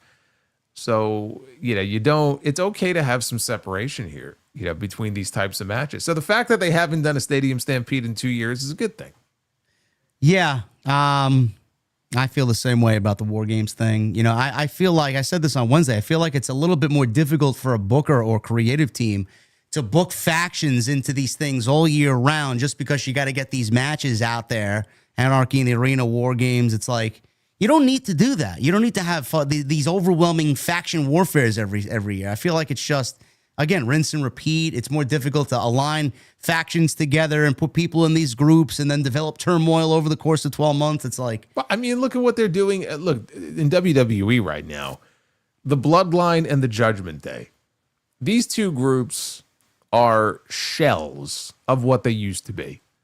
I mean, you talk about beating a dead horse. That's really what they're doing with these two groups. They live on when they really have no business even existing anymore. I mean, they should have moved beyond this shit a long time ago, especially the Judgment Day. So, I mean, you have this problem. It's not just an AEW problem. I mean, it's a problem in both companies where they do sometimes rely on some of these factions. They kind of go with it for too long, and they just beat it into the ground until it just doesn't mean anything anymore. And it's like, can we move on from this to something different or a new group or something? Yeah, it is what it is. I just feel like these matches, I just feel like they're not special anymore. I'm sure it'll be fun on Sunday. Again, I think my overwhelming feeling towards Anarchy in the Arena has a lot to do with the fact that I just don't give a shit about the Death Riders and I want to see it end quickly. But it does make sense, like Jason said. And if they didn't do it last year, which was completely unnecessary because I just felt like everything was forced ever since Tony Khan got pile drived in Jacksonville and they tried to just do that terrible storyline and just force everything last year. Let's do Anarchy in the Arena. Let's do Blood and Guts. It's like none of these things really were necessary last year. This year they feel more necessary because of what the Death Riders are doing to television. But if they did take that year off, I think a lot of what we're seeing right now would feel a little bit differently. But hopefully WWE does that with Survivor Series this year. We don't know what they're going to do with War Games. They're out at a baseball stadium in San Diego. Who knows if it's going to be with War Games or not? I don't know. Stadium Stampede. Stadium Stampede, yeah. I'll copy AEW. It won't be the first time. Yeah, tweak the name a little bit. Yeah. So instead of Stadium Stampede, it'll be something else. So that is your AEW discussion here. We figured we start off with AEW because we do get quite a bit of comments in the comments section. Well, they didn't talk about AEW enough, man, or they saved it till the end of the show. There you go. First hour is all AEW. Hopefully you guys are happy. Saraya. I got to get Jason's opinion on this. Saraya calls out an unwanted fan advance at a signing event. Saraya posted a warning on X after a fan at a recent autograph signing attempted to kiss her on the mouth. Saraya wrote, "Crazy, I have to say this, but if you come to my signings, please don't try to kiss me anywhere, especially on my mouth. He wasn't able to because I moved, but Jesus Christ," she said, end quote. The incident highlights a recurring issue for women in wrestling who often face boundary violations and unwanted advances from fans. And despite working public signings as part of their job, female performers must remain vigilant against harassment that male wrestlers seldom report. Did you see this? Did you see this, Jason? You know what makes me laugh is when fans on the internet call us the weirdos. That's what I laugh at. You know. I think that there needs to be a rule where the female wrestlers, when they do these signings and these Comic-Cons, I don't know where this took place, but I'm assuming it was at some convention somewhere. Yeah. They should be armed with a taser. And so if the fan tries to get too close to where they're trying to stick their tongue in the woman's mouth or trying to put their arm around their waist, I always go back to that horrendous image of, was it Becky Lynch? Yeah, the guy with the arms wrapped around her completely. Now imagine if she had a taser, how different that situation would have turned out. That guy would be squirming around on the ground like a fish. I think people would think twice before they try something like that. I mean, what would possess somebody? Unless they just don't have the social skills. They just weren't raised to have the normal human social skills. Like, what would possess somebody to even try something like that and think that it was appropriate? I don't know, bro. They don't have any people skills. They don't have any real life experience at all. I don't know. They got shrines. Maybe they've never seen a woman before, so they don't know how to act around them. Maybe. I mean, these are the same people that have fucking shrines built in their home to these people that they don't know. Yeah, you know, they worship candles. them, everything. Candles, whatever else, lotions. Okay. Lotions? Really? Tell me more about this. I don't know anything about that. Lotions. I don't know, man. They just rub lotion on themselves and what? And then what? Touch themselves? I was going to say voodoo dolls. You say fucking lotions. It's like, okay. It's like that scene in fucking Silence of the Lambs where they put the lotion in the basket. Yeah. I mean, this is what we're talking about here. This is the kind of creepy behavior that we're talking about. They got a bunch of Buffalo Bills out there. Who the fuck knows what's going on? Yeah, Buffalo got to tuck. You got to tuck, JD. Oh, you got to tuck. Oh my God, man. That's listen, it's a sad situation, man. I don't know what to tell you. You know, I don't want that to happen to anybody, but it's in the news. I figured we let you guys know about that. It's just a bunch of fucking weirdos out there. Man, wrestling fans just make the whole fucking community look bad. Honestly. John Cena. You guys are enjoying John Cena's WWE Championship run, which at this point I'm not, because I just feel like I want more. I need more. I'm expecting more out of this last year. John Cena has new dates added to his schedule. They've officially expanded John Cena's schedule. So WWE fans can catch him now in Montreal on August 8th, Dublin, Ireland on August 15th, Lyon, France on August 29th, and these appearances all precede the Clash in Paris event on August 31st. So on top of that, you'll see him in Tampa for Saturday night's main event, which we'll talk about in a little bit. SmackDown in Knoxville, Tennessee on May 30th. Money in the Bank, obviously, on June 7th. That Money in the Bank will be followed by Raw, Big Raw in Phoenix on June 9th. He will be a part of that. SmackDown in Lexington on June 13th, and then Grand Rapids, Michigan on June 20th. So at least we'll be seeing a little bit more of John Cena, Jason. I feel like that's very much needed, especially if we're going to be building towards a mega match that is being rumored right now with CM Punk. Well, you know, he's the WWE champion, and he's in his final year, so it would be nice to see him a little more often. So I guess the countdown, though, remember they put that countdown up on the big screen a few weeks ago? He goes, this is how many appearances I have left. So does that mean we're actually, the number's gone up, I guess, instead of down? I think it's at 24 now. Man, you can't really do the countdown gimmick if you're just going to keep tacking on new dates. Maybe that's why that we haven't seen that since. But that's good, because I'm sure, you know, whenever Cena's on the card, again, these are his last appearances. I'm sure it helps sell tickets. So it's smart to try to get him on as many shows as possible. But we've had a lot of absentee champions before who just don't show up. So the more we can get to see him, as long as he has that championship, the better. I agree. That match that we have with Cena and Punk, definitely this year. We don't know when. WWE apparently is working on a major match for Money in the Bank. Now, it won't be Punk and John Cena, according to the report. This is coming from PW Insider. A highly anticipated championship match between CM Punk and John Cena is not in the immediate plans for Money in the Bank. This update comes despite CM Punk recently taking to social media via his Instagram to clearly state his intentions are John Cena's championship. Now, while fans have been speculating about a potential blockbuster match between the two at Money in the Bank, because history obviously has them together at this pay-per-view many years ago. PW Insider citing several WWE creative sources states that this specific championship match is not part of the current creative direction for Money in the Bank. However, the desire within WWE to have Cena and Punk face off for the title is definitely in the cards. One source indicated to PW Insider that the company does want to schedule the match later this year when the timing is right, suggesting it's a match being preserved for potentially a larger stage or when storyline elements better align. I'll stop there. The only thing that really kind of speaks to me, Jason, without actually it being mentioned is SummerSlam. If you're not going to do it at Money in the Bank with the history between these two guys at that show, and SummerSlam being a 2-night show this year for the first time ever. I mean, one of the nights in the main event is certainly going to be main evented by John Cena and CM Punk. Yeah, well, I mean, the idea that they're planning some big, that when they say big match, I assume they mean big John Cena match and Money in the Bank. Yeah. The name that I mean, the only name that really makes sense to me when I hear that is Cody Rhodes. Now, it could be Roman Reigns, but I think we would be looking at Cody's return very, very soon. I don't think they want to keep him out for that much longer. He's still a big draw for them. They want him on these shows. And so maybe the idea is that they end up having a 3-match program. The first match we got at WrestleMania, which was no good. We get a rematch at Money in the Bank, and Cena ends up escaping with the championship again there. And the third and final match between them, whenever that would be, and who knows, maybe they're saving that for the very end of the year. That's where Cody gets his win and wins the championship back.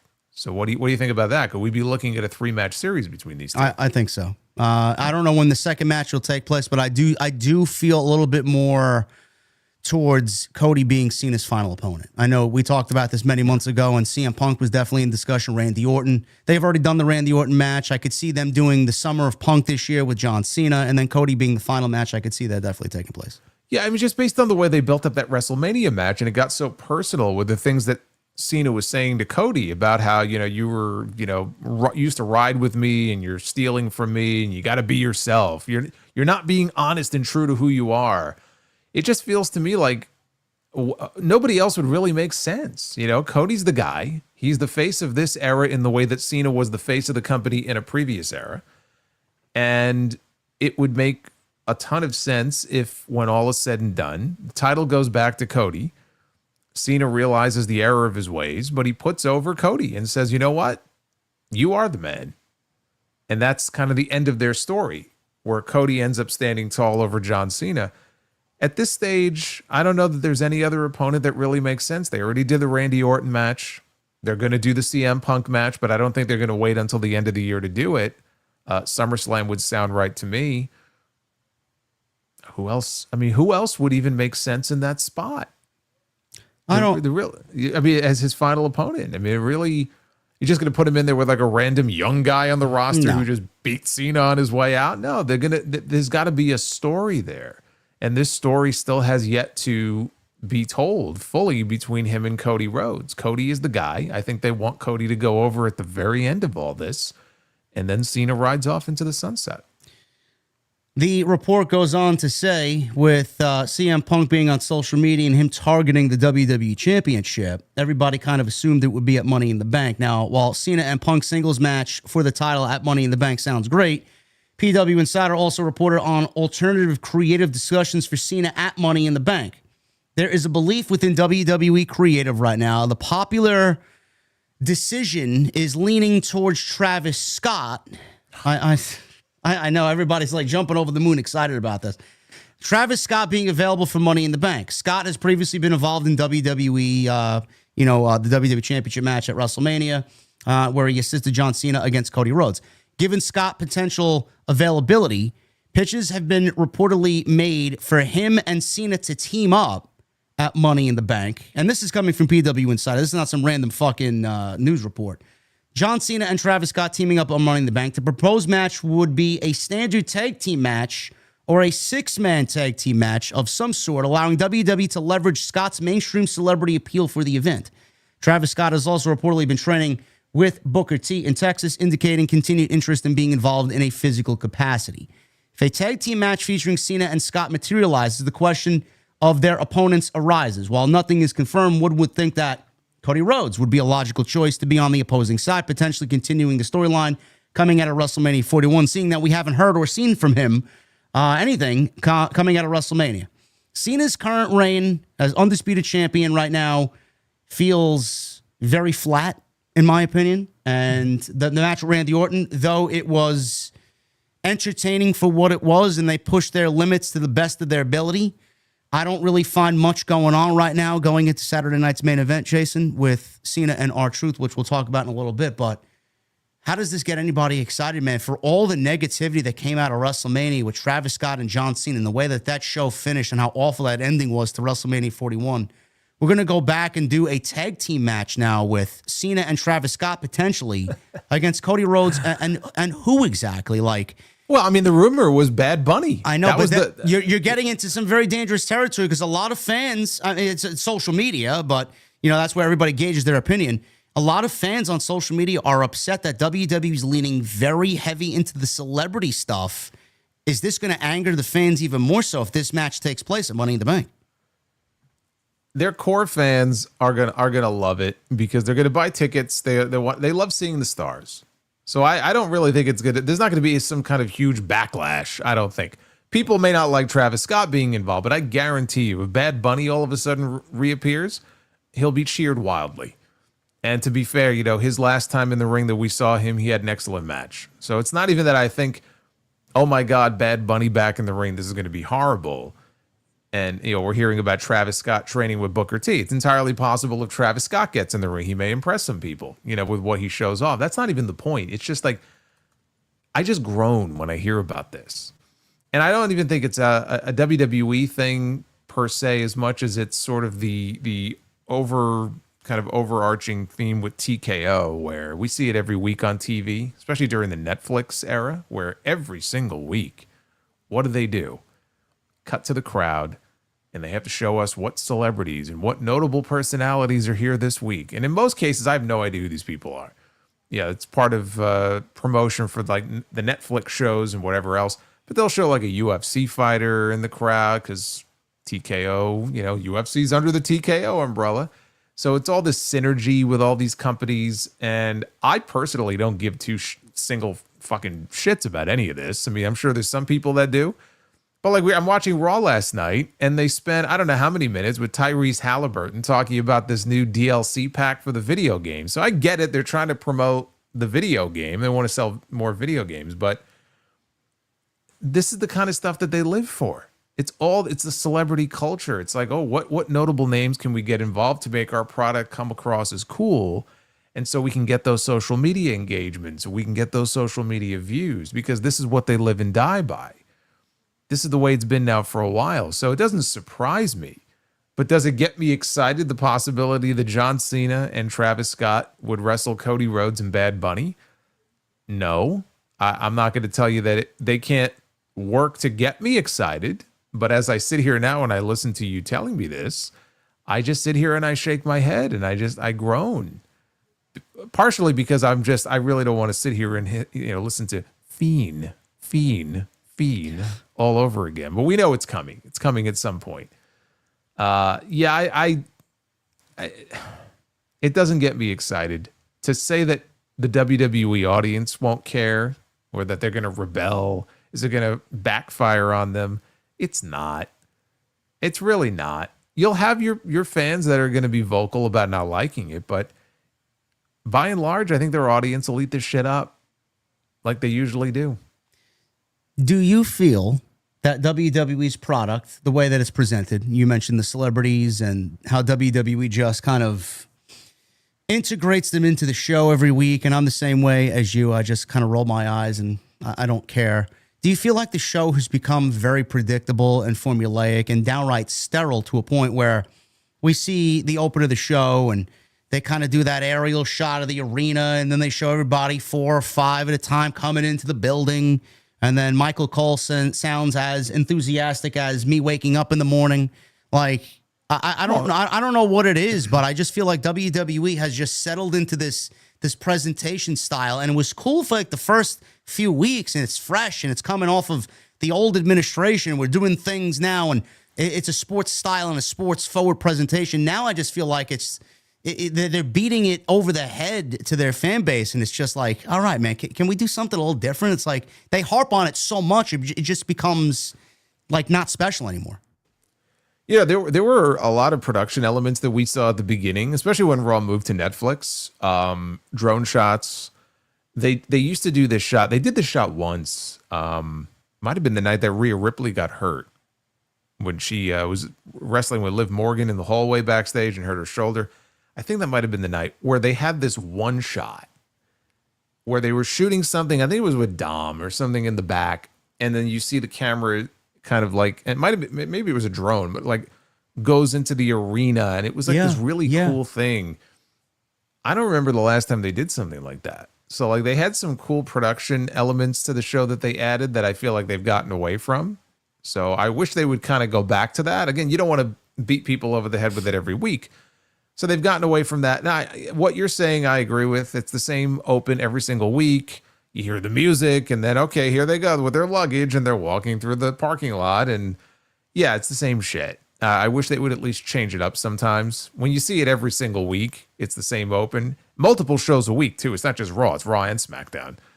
Yes, it does get very sterile. It does get very old.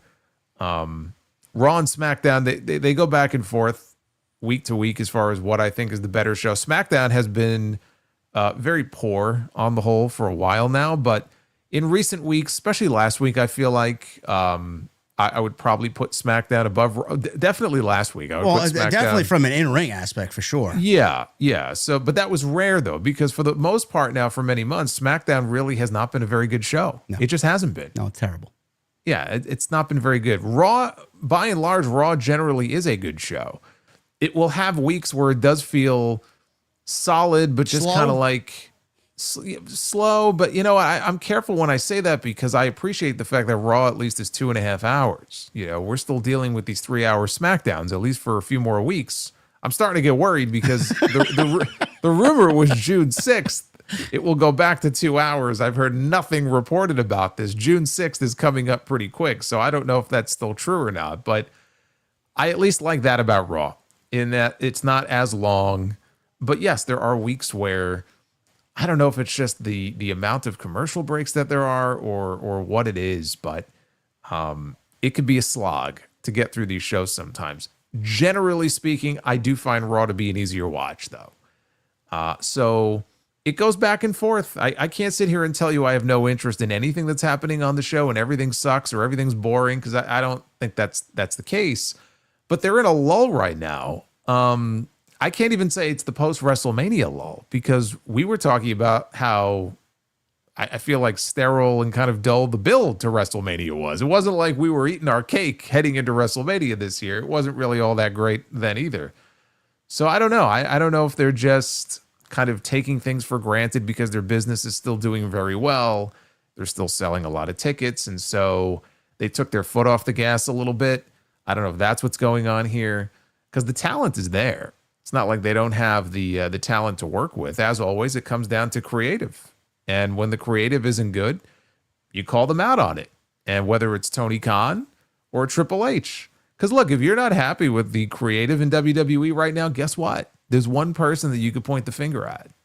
And it's not Bruce Pritchard. It's not the evil people at TKO. They're pulling the strings and telling Triple H what to do. Oh, that Ari Emanuel, pal. Yeah, I mean, every now and then we know The Rock can put his thumb on the scale. We know that. But no, it's Triple H, and the buck stops with him. And, we've talked about the tag team division. And I will tell you, like, how much better the tag team division is on SmackDown as compared to Raw. It's alarming, like the difference in quality between the two. I fall asleep every time I see a tag team match on Monday night, man. It's fucking terrible. It's unbelievable. But then you look at, like, we had the Street Profits and Fraxium. Fraxium was already one of the, if not the best tag team probably in the world. So, of course, them getting called up to SmackDown was huge for SmackDown. Because if it's like, all right, well, SmackDown got Fraxium, we'll just send these guys up to Raw. There is, like, I don't know who that number 2 team is right now in NXT that they can call up on the men's side that's going to make a difference in the way the Fraxium did so far on SmackDown. So, like, that's an issue. The women, I think both of us have talked about, up until recently anyway, the real lack of focus when it came to the women's mid-card titles that they introduced earlier in the year. And so, again, there's only one person to really blame for this, and it's okay to call him out and call them out for it, because the product is not without its flaws. And I think people need to be more vocal about that. But I just feel like their business is booming, and maybe they feel like, hey, you know, we know what we're doing. We know better than you. That was kind of the message I got from Triple H with some of those interviews he was giving before WrestleMania. Remember, he was kind of pounding his chest and talking about, you know, he doesn't like a lot of the criticism that he hears on the internet, or doesn't take it seriously. And we know his attitude when it comes to people's critiques of the product. Him and his 7 burners that he's fucking monitoring during the show. Sure, he doesn't care. Yeah, he doesn't care. And, you know, just shut up and like it. You know, we've heard this before. So yeah, there are elements of the shows that do feel that way. Very sterile, very dull, like, they're just kind of coasting. But then there are weeks where it's like, holy shit, that was a great show. It's very bipolar sometimes in that way. You know what the problem is? I mentioned this last night. Coming out of WrestleMania, Backlash was 3 weeks following WrestleMania. Backlash going into Saturday night's main events is what, 2 weeks? So, and then we go from Saturday night's main event to Money in the Bank, which is another 2 weeks, and then Money in the Bank into Saudi, which is another 3 weeks. So it's like 3 weeks, 2 weeks, 3 weeks, 2 weeks. WWE's realistically building 4 major shows within a 2-month span. Well, and that's double the amount that they usually have. And I feel like they're trying to just, it's like putty. You're trying to stretch the putty, but as soon as you start stretching it too much, it's going to fucking rip in the center, and then you got nothing. Like, I just feel like they're trying to do too much, and I feel like the creative gets lost in the shuffle, where one show should really be creative heavy and something else should be creative heavy, and this guy should be over here and this guy should be over there. They spread them out all over the place, and then shows like in the middle of everything just get kind of weak, and it just feels like nothing. It's like a missed week. Why do you want to have missed weeks of television? That's what I don't really figure out. That's the problem I had with Tony Khan. Like the stretch in between shows where it was like fucking 14 weeks between pay-per-views, he wouldn't even start building the shows until 4 weeks before the actual show. And then we got 9 weeks of nothing shows. This is why I'm so befuddled that they got less time in between shows and the shows still feel fucking unimportant. It's like they can't get it right. The recipe is there, but they don't know how to cook. Yeah, and you mentioned all the shows that they have coming up. You didn't even get into July. You know, when we get into this rumored Evolution PLE that hasn't been announced yet, which could very well be the same day or the same weekend as the next Saturday night's main event after this weekend. And then a few weeks later, you have a 2-night SummerSlam. And it just goes on and on and on. It's like you have the big show, a few weeks go by, and then there's another big one. But you know, this is the way it is. You know, there's no end in sight to that. It's interesting. You know, I wonder what it would take to kind of wake them up and make them shake things up a little bit more. And I think it really would be a situation where you would have to see kind of a drop in ticket sales. And the problem is, like, there's no evidence of that on the horizon. I do think at some point that what goes up must come down. Like, that will happen at some point. I think what'll end up happening, frankly, is they're going to price so many people out of going to these shows that you will get to a point where you will see things start to trend down. I don't know when that's going to be. I don't know if it'll be this year, next year, the year after. That's another fear that I have. You know, you continue to price people out just with the prices you see for a lot of these tickets. I do wonder if some of these people that are like, shit, I can't go. I'm not going to go to these shows. Are they going to start to drop off? And then, because you don't want to lose those people and just end up with the kind of the highfalutin people who go to these shows. Maybe they're not the biggest WWE fan, but it's kind of the hot ticket. So they'll pay to go to the shows, and sometimes they'll go to the shows and not make a lot of noise, and then you end up with a dead crowd. I do wonder how these ticket prices are going to affect in the long term the makeup of that WWE audience. Well, what goes up must come down. Hopefully they realize that if that's the case, they have to come back down to earth. I don't know what happened. I think there was a report that went out right before we went live that they canceled that NXT Tampa show. Yep. Following Tuesday, coming out of Battleground. Yeah, they only had 1,700 tickets sold. Why? Because the tickets were so expensive, or the fact that NXT Weekly Television is just not really all that good? I don't know. The fact that a combination of both. I mean, God knows what they were charging for those tickets, and I'm sure that people looked at it and went, the NXT, this is just a regular NXT show, too. It's not even like a No, PLE or anything. Battleground has a nice audience. I think they got like 6,000 tickets or something. 6 or 7,000, yeah. But this is just a regular NXT show on Tuesday, and they thought, well, we're doing this whole Tampa takeover. We'll just extend it into Tuesday, and they couldn't even sell 2,000 tickets. So it'll probably be back at the Performance Center that Tuesday because I think they just overextended themselves. They were like, oh, we slapped the WWE name on it, and people will just come out and buy it. And it's like, no, it doesn't work that way. No, they hopefully they learn their lesson. That's not the first time that happened either. So, there are obvious problems with the WWE product right now, and a lot of things are just kind of feeling very, very linear. Is a good way to put it. It's just not. It's not as exciting as it was 12 months ago, and a lot of that has to do with the fact that Cena's a part-time champion. Cody's not on television. Roman Reigns is off television. They had CM Punk in the building for 3 hours last night. We only seen him for 3 minutes. So it's like, we want stories and we want the major stars, and a lot of things really aren't clicking at the same time. And everything, like I said, is getting stretched out so that they could do drip here, drip there. Cody is one of those things, Jason. Cody is supposed to be back on television according to WrestleVotes. They say on their Patreon. So the last bit of news that we got today, little follow-up from Tuesday's Q&A. We're told Cody Rhodes' impending return is indeed on the horizon with the expectation from within that it will likely take place prior to Money in the Bank. Additionally, and to no one's surprise here, sources confirm Rhodes will resume his position as a top priority player, being a focal point on TV throughout the summer. Do we see Cody at Saturday night's main event when John Cena goes one-on-one with R-Truth? I don't think so. Possible, but I mean, I think you may see him back maybe on the following week's SmackDown. They want it to be advertised. No, not even necessarily advertised. I mean, it might be advertised, but I'm not even saying it won't be a surprise. I'm just wondering if he does show up on Saturday, in what capacity is it? Is it a case where Cena is just laying such a beat down on R-Truth that Cody's music hits and he comes out to make a save? I could see that, yeah.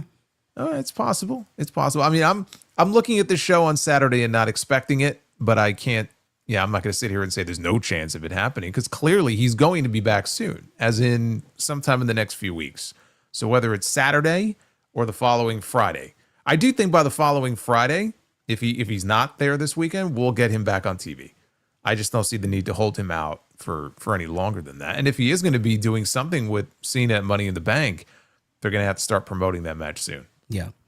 So Cody is a much needed shot in the arm on TV. Hopefully he is back very soon, like Russell Vogt said. There was also another piece of news in regarding Cody Rhodes here. Cody isn't planned for a heel turn, which has been discussed a lot. It's been discussed a lot, even though Rock says they could revisit the Soul storyline. Yeah. Yeah, just what we need. Rock, I don't know why Rock has such a hard-on for wanting this man to go heel. He seems to be one of the biggest proponents for it. I still think it would be just a fucking dumb idea right now. But there are still people harping on Cody going heel. We got to turn him heel now. And I'm like... Well, his ego's bruised, bro. You said it. His ego's bruised. Of course. But turning Cody heel now would be the dumbest thing because, again, the end goal of this Cena stuff should be that he drops the title back to Cody. And Cena then ends his career as a babyface. For Cody to go heel now would make even less sense than if you would have done it 2 or 3 months ago. How do we get Cena to go babyface again? Do we get him to tell Rock fuck off? Does Rock make his way back to television? Or does it just naturally happen in an organic way? Because Cody said those things to John Cena saying that this isn't the real Cena. You don't believe in what you're saying. R-Truth is saying that's not the real John Cena. That's not the John Cena I know. Is he going to be convinced by his peers that he is heading down the wrong path? Yes. And they already dropped little hints of it even after Backlash when he was leaving the ring after the match with Randy Orton. That look he had in his eyes where it was like he almost had this moment of, I don't know, it was clarity or this moment of just introspection where it's like, what am I doing? And then he sort of snapped out of it and he left. So that was the first hint of what's coming. You mentioned Rock. Does he say something to Rock? Rock divorced himself already from this. Rock has nothing to do with this anymore. I have no interest in Rock bringing himself back into this. He has nothing to do with this. So forget The Rock. He's gone. Cena will eventually, I think, see the error of his ways. He may have to be convinced and kind of nudged by some of his peers. But I think that's, telling that story is going to be easy. It's going to be easy because we'll get a few more hints of it. I think the fans will start to pick up on it and they'll probably get behind it, because they want to see him go back to the old John Cena. But it may take him losing the championship to Cody before he finally realizes. And then that's where the kind of the final turn happens. I'm sure it'll really ramp up too when he feuds with Punk. I think Punk's going to let him know exactly what's going on too. So. Oh yeah. But again, you can't think about turning Cena babyface before that match with Punk. Never. No, that would be completely terrible. Yeah. So Fightful Select reported and confirmed a Dave Meltzer report that Cody Rhodes was actually pitched the heel turn that ended up happening. We were told at the time that those around Rhodes were not in favor of the move for many reasons. Gee, color me shocked there.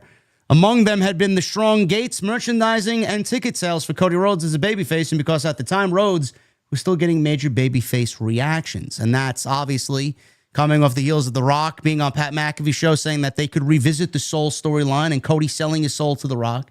Despite those comments, as of WrestleMania, there was no plans in order for Cody Rhodes to turn heel. In fact, the company had career plans for him as a babyface throughout the rest of 2025. If there's anybody that went heel, or anybody that should have went heel at WrestleMania, it should have been John Cena, and we should have never got what happened at the Elimination Chamber, which we have thoroughly discussed and dissected, and I don't really want to waste too much time on this. All we know is that The Rock should stay out of all creative meetings from this point forward. That's it. He's obviously not a fucking clue what he's doing. No Dwayne. No argument. I boycott Dwayne. Roman Reigns. We mentioned Roman Reigns before. A little small update on Roman Reigns. This is according to Dave Meltzer. He noted that Reigns won't be back for a while, which, I mean, if you have followed the trajectory of years past, Roman Reigns usually takes a summer vacation and doesn't come back until the build till SummerSlam. This is not any different than what we usually see. Meltzer stated, I guess no Roman Reigns. They're probably saving that for later. Roman Reigns isn't coming back for a while, he says. Exactly when, I'm not sure, but it's not going to be for a while. That's the Saturday night's main event. And another weekend where they're going to be running, they have the Saturday night's main event, and then they're going to follow up with the NXT show. Saturday night's main event will be the same day as All in Texas, and then the NXT show will be the next day. That next weekend is going to be a loaded, really loaded weekend of shows. End quote. Thank you, Dave. That's top tier, grade A reporting right there. It's not coming back, Jason, for a while. For a while. Pretty open-ended right there. For a while. Roman Reigns not going to be on TV for a while. Thanks, Dave. Yeah. Evolution. I got news on Evolution here. Big first time ever match being pitched internally for Evolution. This is according to WrestleVotes. So this is possibly happening, given who it's coming from. Another little bit we're having here, says WrestleVotes, we're hearing for you guys is, we're told by several in creative, one of the top matches pitched for Evolution, which, by the way, has not been announced yet in any capacity. We see where it's going, but it hasn't been announced yet. For Evolution 2 is Charlotte Flair versus Jade Cargill. Now, while we've seen seeds planted on television over the past few weeks, sources indicate plans for Evolution should start to become clear once Money in the Bank is complete. So the rumor was that it was supposed to be in Connecticut, and now they're thinking Atlanta, and it's supposedly taking place the same weekend as All In because WWE wants to play in AEW's sandbox on their same weekend, and they just want to say, fuck it, we don't give a shit. So we don't really know what's going on there, but Jade and Charlotte, Jason, how do you feel about that match? I know Charlotte is right now kind of mixed in with Alexa Bliss. We don't know where exactly that's going on. She's got a Money in the Bank qualifier on Friday, which I hope she does not win because Becky didn't win hers. So there's no reason why Julia shouldn't get into the Money in the Bank ladder match. Yeah, I mean, there's a much better idea, I think, for how that should go, which I mean, we could just talk about it just real quick here, which is the match is Charlotte, Julia, and Zelina Vega. Yes. Now, Julia is officially a part of the SmackDown roster. Roxanne Perez is officially now full-time a member of the Raw roster. So that tag team lasted what? 72 hours? that tag team was never going to last long term anyway. That wasn't the point. I mean, once they made the decision to get rid of Cora Jade, because the real team or partnership was Cora Jade and Roxanne. So Julia was like a placeholder almost for Cora. And it reminded me a lot of the Aleister Black Ricochet thing when they got called up years ago. And they ended up being a really good team. But I remember, like, what the hell are they in a tag team for? Like, Aleister Black doesn't need to be in a tag team. So the sooner we dissolve this, the better. And I kind of felt the same way about this. So that doesn't bother me. But Julia being on SmackDown is a huge addition to that roster. And I agree, Charlotte should not win Money in the Bank. As I always love to point out, there's no need for her to win Money in the Bank when she has Charlotte in the bank year round. So well, listen, she'll have 2 title matches now in the bank. So she doesn't need Money in the Bank. It's redundant when she already has her Charlotte in the bank. So Julia wins. I say Julia should win. She doesn't have to win Money in the Bank. I don't see Julia winning Money in the Bank. But what I like is the idea that she pins Zelina in the match to get in. And then coming out of Money in the Bank, you get to Julia and Zelina. You get that U.S. title on Julia and let her run with it. That's the idea that I like. And I think that's a good spot for her to be in. And I think it would be good for the U.S. title to really establish it as something that isn't just part of something that, I mean, it is a kind of a mid-card title. It's not the world championship that Tiffany has, but it would help establish it as something a lot more meaningful than what it is now. I like it. Julia is U.S. champion, and then Becky is the Intercontinental champion. Man, that's a whole different world right there. Yeah, but the thing is, though, like the idea, because I've had people say, well, maybe Charlotte should win the U.S. title. And I don't like that at all, especially the idea is that Becky is, let's say, going to get the Intercontinental title, which she still might. Becky with the IC, Charlotte with the US, like I wouldn't do that at the same time. Like one or the other, but you wouldn't do both of them. But Julia, again, she's a fresh face on the roster. I still feel like she's only scratched the surface of what she can do as far as what she's shown of herself in WWE. We honestly, the real Julia probably came out more in that one match she had a few weeks ago with Jordan than any other match she's had so far. I don't know if you saw that match. But that and some of the bumps she was taking in that match. Yeah, everybody was so concerned. Like, oh my God, Jordan Grace is so terrible in the ring. She's so dangerous. I'm like, yeah, Julia probably fucking got off on that fucking shit, man. Who gives a probably shit? Told her to do it, yeah, knowing her. So. This is what she used to do before she came here, and she lives for this shit. Yeah. So I mean, I really like that idea, but I think to get there, you would have her be the one to pin Zelina, to pin the champion in the qualifying match, and that's how coming out of Money in the Bank, you then get to Julia and Zelina and then get the belt on her. And then there's we had 2 qualifying matches on the women's side last night. They're not even starting the men's qualifiers until next Monday. But like last night we had, who was it last night who qualified? We had Roxanne. It was Roxanne Perez. She beat Becky Lynch and Natalya, all because Lyra took out Becky and then Roxanne pinned Natalya. Yes.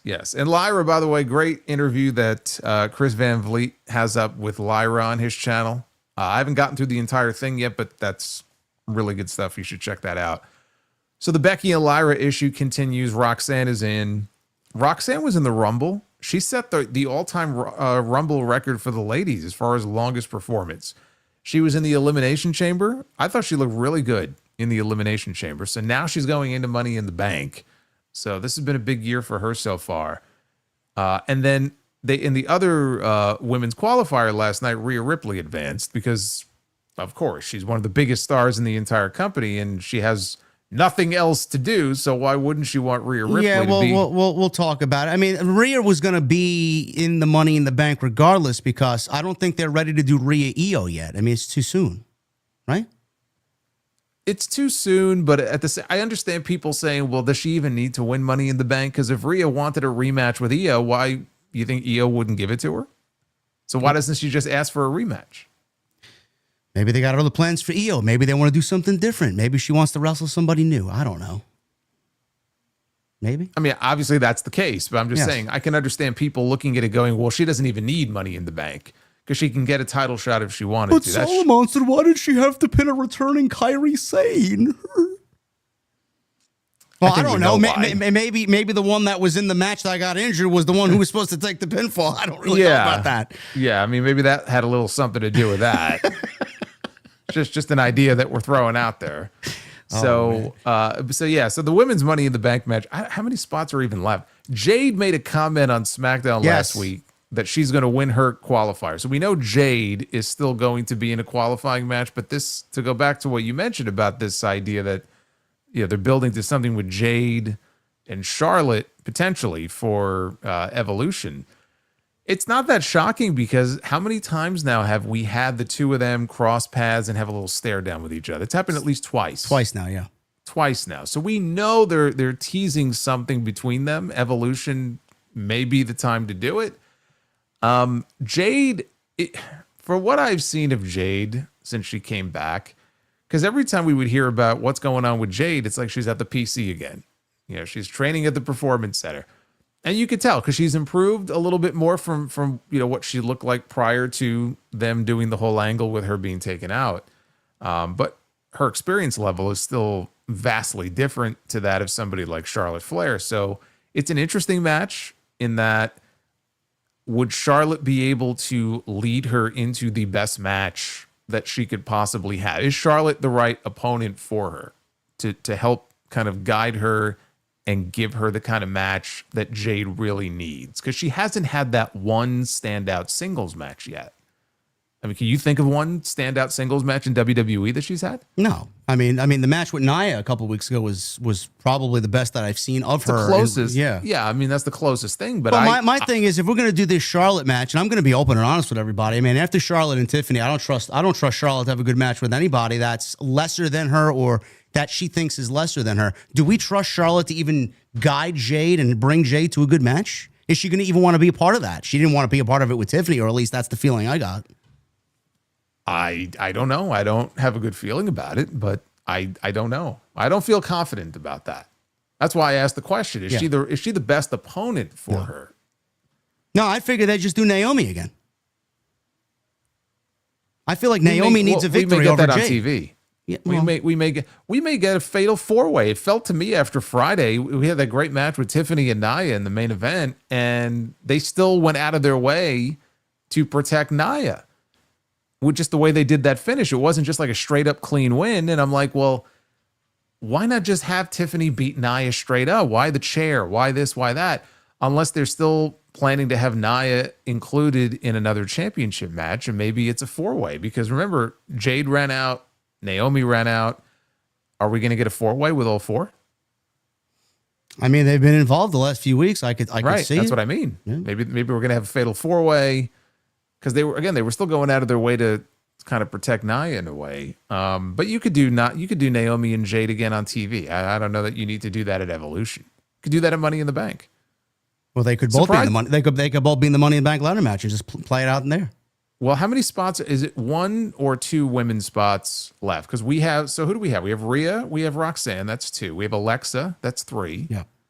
Well, Jay theoretically doesn't have a match, but she said she's going to win her qualifier, so I would assume she's going to be four. Okay, that's four. Julia, I hope wins on Friday.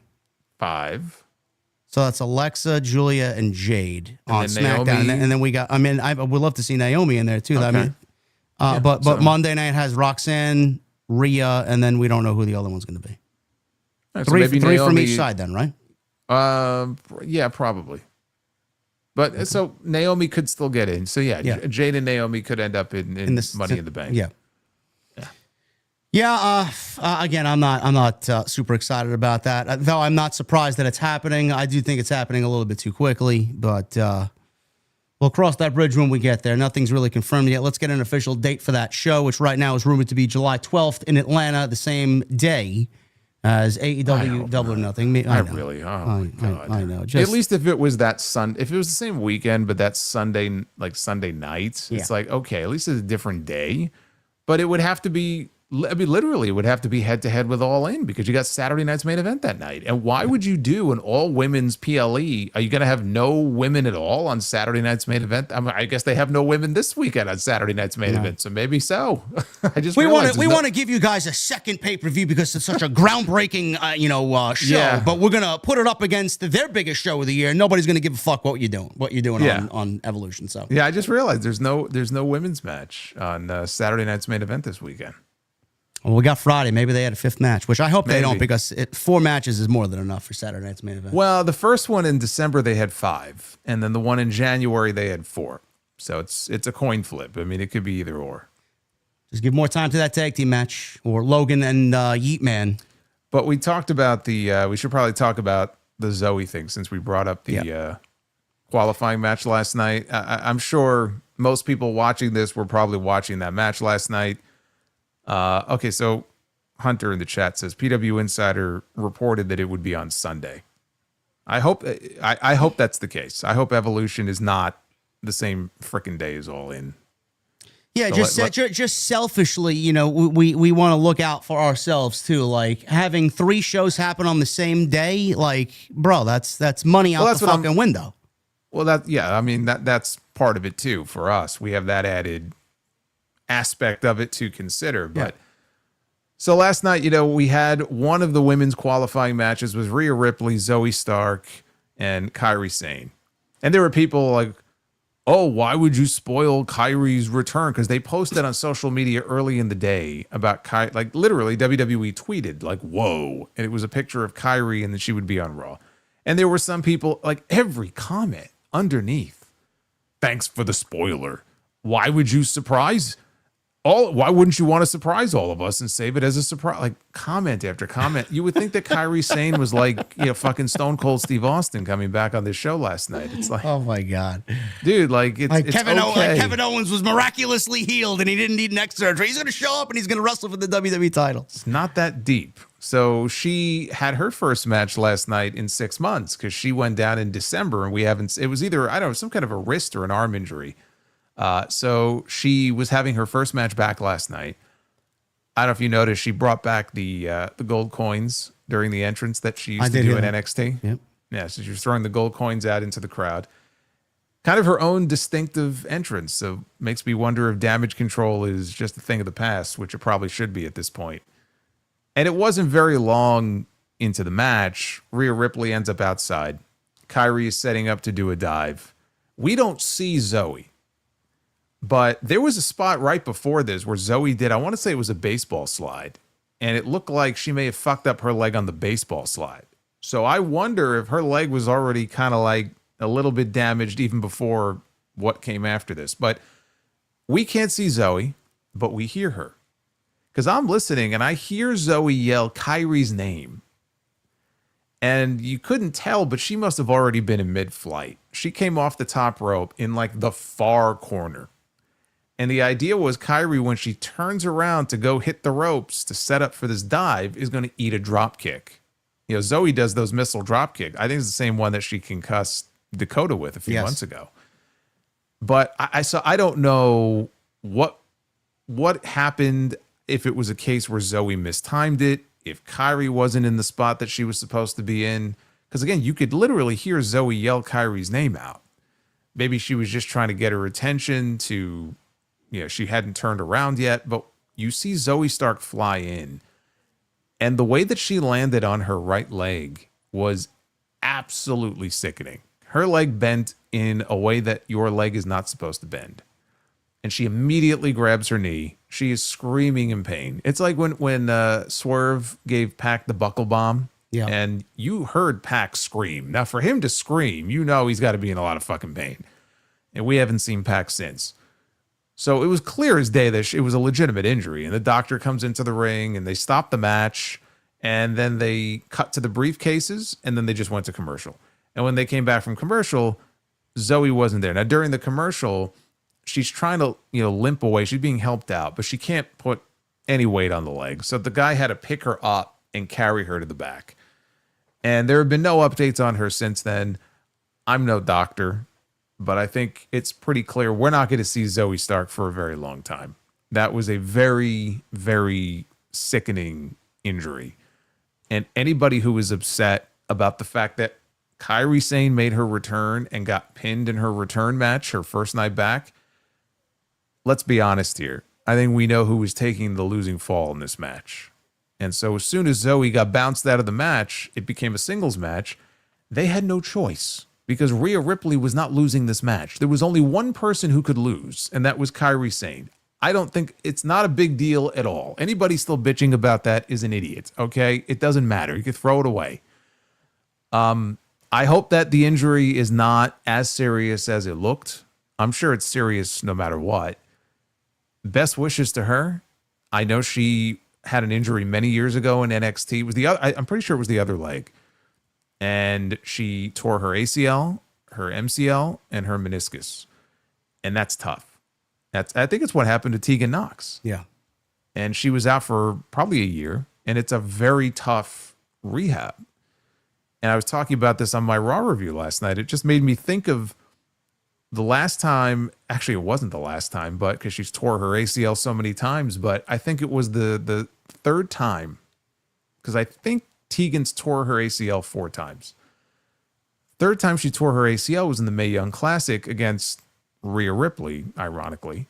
When she went down, like this was in the Full Sail days, that building got so quiet, and you could hear Tegan say, "Not again. I can't go through that again." Bro, that entire, I remember like that. The one thing that stuck out about that entire the tournament was the silence in that fucking. I still remember it vividly now that you're talking about it. Dead silent, like you could literally dead silence. Like everybody was concerned, and still you had 300 or 400 people that were in that building. I think it fits more than the Performance Center does, but everybody, just a hush fell over the crowd, and you can hear Tegan like, I can't go through this again, because she knew what it was like, and she probably knew instantly, like, oh shit, I have to go through this all over again.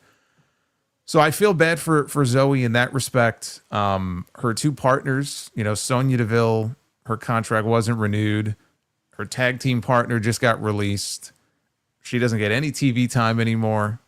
She finally gets a chance, even though I'm sure she was going to lose, to be in a Money in the Bank match. And 3 minutes into the match, this happens. So it's just a shitty situation all around. We could talk about who was responsible. It doesn't even matter. Like, it happened. She's got to go through what she has to go through now. And I just feel really bad for her because it's just nobody. I hate seeing anybody get hurt. That injury is one of the nastiest ones that I've seen. Yeah. I think I've talked about it yesterday. I'm sure Jason did as well. He just reiterated basically what I said last night on my stream, outside the fact that I was just thinking today, while he was talking about it, that Sonya got released, Shayna got released. She didn't find much TV time before that, or even with Pure Fusion Collective. And now she's on her own, gets TV time, and now she's out for whatever, 12 months, however long it is, rehabilitation and surgery-wise. But, avoidable. I said it on social media. It could have been avoidable. I don't know what possessed her to want to even do the move if Kairi was so far away. Why still go and do that spot? I don't know. But like Jason said, again, we're not going to sit here and cast blame on somebody, Zoe, Kairi. I mean, they get in there and shit like this can happen on a fucking fundamental maneuver. Not something like Zoe Stark did. It happens in anything.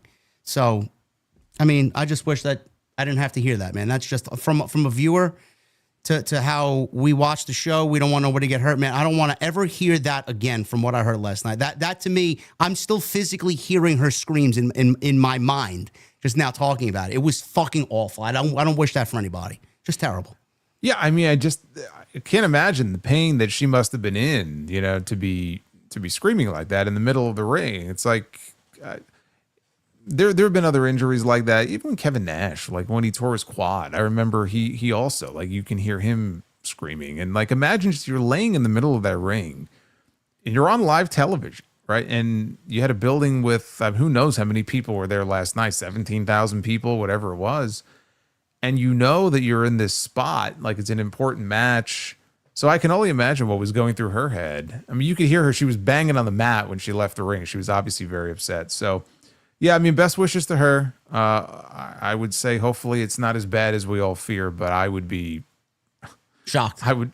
Yeah, I mean, really, I would be. The only thing I wonder is that and I'm not sure what would be better. I think that it might be better if it was just if it was like a break, if she broke her leg as opposed to like tearing any ligaments or anything. So, I mean, I hate to say, like, I hope she only broke her leg, but that might almost be better, honestly, than the alternative. But whatever it is, we're not going to be seeing her for quite some time. So Rhea is in Money in the Bank, and right now from last night, like we discussed, Roxanne and Rhea are in on the Monday Night Raw side of things. So we'll see what happens on Friday if Julia gets in over Charlotte and Zelina, and then the men. We have to. We'll talk about. I guess we'll stick with this. The men did have a Money in the Bank qualifier match on Friday, and it was, I believe, Jey Uso, Rey Fenix, and Solo Sikoa. Solo's in. I'm not really surprised by that. I didn't really see Big Jim advancing, and Rey Fenix. A lot of people were like, "Oh, Rey Fenix is buried," and I don't know why he couldn't win. I mean, and I said this on Friday, and I'm not sure if you share the same sentiment, Jason. But Rey Fenix is more than likely going to be a part of the Worlds Collide show, and that's happening at the Kia Forum, where Money in the Bank is happening at the Intuit Dome. So Rey Fenix is going to be part of Money in the Bank weekend. Why put him in a match that he's not going to win Money in the Bank? And instead, I do feel like the Lucha Brothers are going to get back together. To me, I would rather see that for him than him being in the Money in the Bank. I don't know how you feel.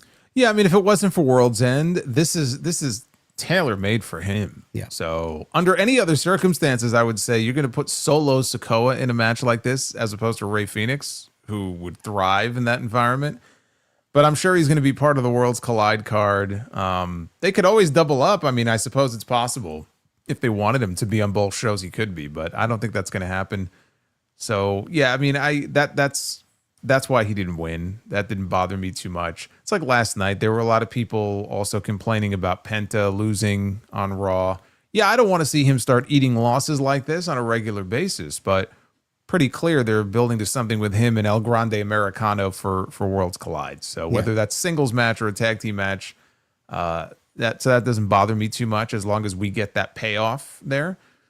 But yeah, so Solo Sikoa is in. I was not very enthusiastic about that. Worlds Collide. I said World's End. I'm sorry. Worlds Collide. Jesus Christ. Fucking Sidro. But we have another one coming up this Friday. Yes, we do. It is Aleister Black, LA Knight. Oh boy, we got a little conflict there. And then Shinsuke Nakamura. So it's basically two LA Knight and Aleister Black. Shinsuke Nakamura's not winning. When I saw them put that Shinsuke Nakamura video on television on Friday, and he started talking about LA fucking Knight, I almost hit the roof. I said, "You cannot be serious with this. That we're going back to this." It's almost like Road Dogg didn't ask Triple H. Hey, brother, did you do this once upon a time? This is a fresh match for me here. You want me to do it? But then he mentioned Aleister, and I'm like, okay, fine. He's just hyping up the one match because the last thing we need to do is go back to that feud, and this time there's no title on the line.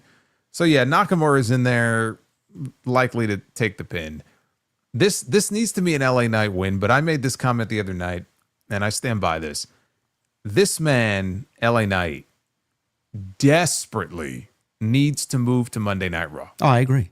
They have got to get him off this show. He is gonna die on the vine if he stays on this show any longer, unless he wins the Money in the Bank qualifier and then wins Money in the Bank. I don't have the full confidence that that's going to happen. If it does, great. But if not, ASAP, he needs to move to Monday Night Raw. They got to fuck the draft. They got to open up the transfer portal again. And that has to be one of the moves they make, right? Julia's on SmackDown now. Roxanne's on Raw. LA Knight has to go to Monday Night Raw. LA Knight lost the title at WrestleMania. LA Knight lost in the rematch at Backlash and took the pin in that four-way. Okay? We've seen him screwed over multiple times now. Lost to the Bloodline. Lost to Jeff Cobb. Now, who? You don't want to... Yeah, I'm sorry. JC Mateo. I stand corrected. JC. He lost to JC. Not JD. JC. And look, I don't want to beat Jeff Cobb in his debut match either. I don't know how you felt about it. I thought that match was boring as shit. Now, Jeff Cobb had his moments where he looked good. I mean, he did the standing moonsault, and He won always with looks good, but he's wrestling in fucking black tank top and black. I don't care. Right, he looks like someone out of Grand Theft Auto, bro. I don't care about that. Well, because the match was called, on the spot. So, he wasn't in his regular gear. Although he had his boots on, so I wonder if that's what he'll be wearing when he wrestles. But I just thought the match was boring as shit. Bro, the guy did a standing moonsault in the middle of the ring, and the crowd didn't react. Nobody cared. Yeah, no, nobody cared. And it went on for like 15 minutes, which on a 3-hour show, that's what you do. You have to stretch, and some matches are going to get more time, and sometimes those matches are great. And then sometimes you end up with a match like the one we had here, which maybe in front of a different crowd, it would have been a totally different story, but it just was boring as shit. So I didn't like that match at all. But LA Knight keeps losing, and the fans are still with him. They still like him. But I look into the future here, and I say if he stays on SmackDown, let's say he doesn't win Money in the Bank, right? Doesn't even get in. Where does he go from here? We got another 12 weeks of LA Knight versus the Bloodline. It's like Road Dogg wants to create. It's like Road Dogg wants to write his own Death Riders over here, bro. LA Knight and the Bloodline. He has no future on this show. The WWE Championship is occupied by John Cena, and the man that takes it from John Cena is not going to be LA Knight. No. So he has no future on this show. I said these same exact things, bro. Listen, LA, you're really feeling good about this LA Knight thing, man. The LA Knight stands must really love you. I feel the same way. The thing is, what is the ruling for Money in the Bank? Is it like when you win the briefcase, you could challenge for any championship, you could show up on the other show? Yes. Okay. So there you go. That's an easy solution for this LA Knight problem. Easy. But he doesn't even have to win Money in the Bank. Let's say he doesn't win Money in the Bank. He still has to be moved to Monday Night Raw. Oh, I agree. Like, regardless of what happens with the briefcase, he's got to be moved to Monday Night Raw. He just has no future on this show. It would not only give him fresh opponents and get him the fuck away from the Bloodline, if he is ever going to be a world champion in this company, and I don't know if he is or not, but if he's ever going to be a world champion, the World Heavyweight Championship is a lot more attainable for him. So that's another reason why I feel like that's really the best place for him to be right now. And the sooner the better, because the longer he just stays on this show, it just feels like he's just spinning his wheels and he's not moving. And I don't see how that's doing him any good. But as far as that match goes, Aleister Black doesn't have to win. He's in the middle of something with Miz and Carmelo Hayes. And since it's a triple threat, it's no DQ. They could get involved in some way, take him out of the equation. LA Knight beats Shinsuke Nakamura. He should at least get into the Money in the Bank match. It'll be very telling if he can't even get past the qualifying stage. So Melo and Miz are going to screw Aleister Black on Money in the Bank qualifier? I think so, yeah. Okay. So. You better be careful what you wish for. If they move LA Knight over to Monday Night Raw, bro, we're going to get like 16 weeks of LA Knight versus the Judgment Day. I'll take that over LA Knight against the Bloodline. At this point, I'll take it. Maybe he'll beat Dom and he'll win the Intercontinental title. I'll take it. Yes, a move for LA Knight over to Monday Night is absolutely necessary. There's nothing for him on this show. I think the entire show on Friday night needs a complete turn upside down. If we're speaking realistically. Well, I mean, they're taking steps. Again, Julia's on the show now. Fraxian was moved. Like they've taken baby steps here to try to freshen things up a little bit. There's still progress that needs to be made, but it's not going to be with him being on that show. I don't see there being a good spot for him. Now, Triple H has got to get his fucking team to write some stories here, man. I understand that, and a lot of people don't really understand this. If WWE wanted to do a wrestling-heavy show like we see on Dynamite most weeks, they could certainly do it because the talent is there, and that's what we've gotten. But the same complaints that I have about Dynamite, where it's just like match after match after match after match, and it's great wrestling, there's no story or very little story. We're seeing that now from WWE. It's great matches, but very little story. So I don't know what's going on there creatively, but I would like a little bit more story. Maybe the move from 3 to 2 hours, if this is a legit report, is going to help alleviate that feeling. I don't know, but something needs to be done outside great wrestling matches because I'm starting to feel fatigue. I want to be invested. I want to dissect and think. I don't want to sit here and watch great pro wrestling and say, all right, on to the next. What am I watching? Where am I going? Where is this taking me? Am I getting off at the rest stop fucking 3 miles down the road, or am I going to go on a nice journey, man, with the music blasting the windows down? Where am I going? That's what I want. I don't know. Simple man. I don't know. How you feel? I don't know. You want more stories, correct?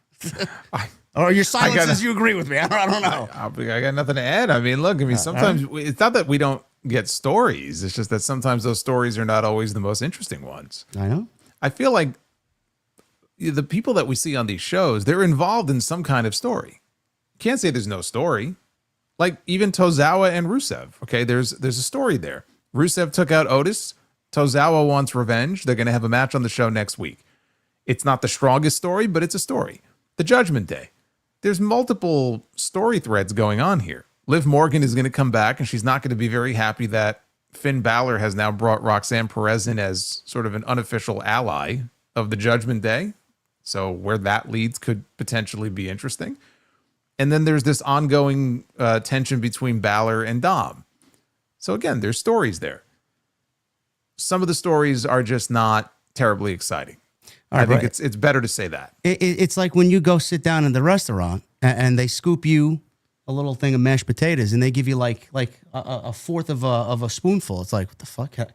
Well, I don't get mashed potatoes when I'll get French fries.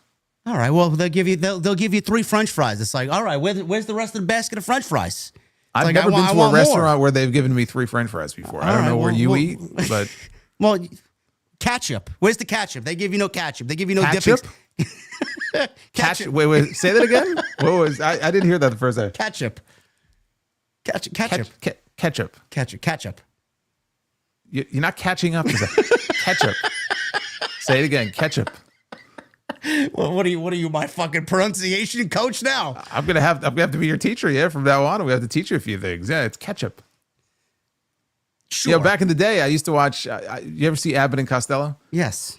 Okay. So, there's one. I forgot what movie it was. It might have been the naughty 90s, but there's a sketch in one of them. They call it catsup, like catsup. And I remember hearing that, and I'm like, catsup. But apparently, that's how some people would refer to it back in the day. I go, it's not catsup. It's ketchup. Well, you want to get into this discussion. I used to work with somebody when I worked at Starbucks, a manager that called bagels. I'm like, what? It's a bagel. Well, no, it's bagels. No, bagel. I also hear the discussion because I split my time in the summer between here and Atlantic City. You know, they call them jimmies down there. Up here, they're sprinkles. I'm like, what the fuck's a jimmy? No, it's a sprinkle. No, I want chocolate jimmies on my ice cream. Okay, jimmies? Yes.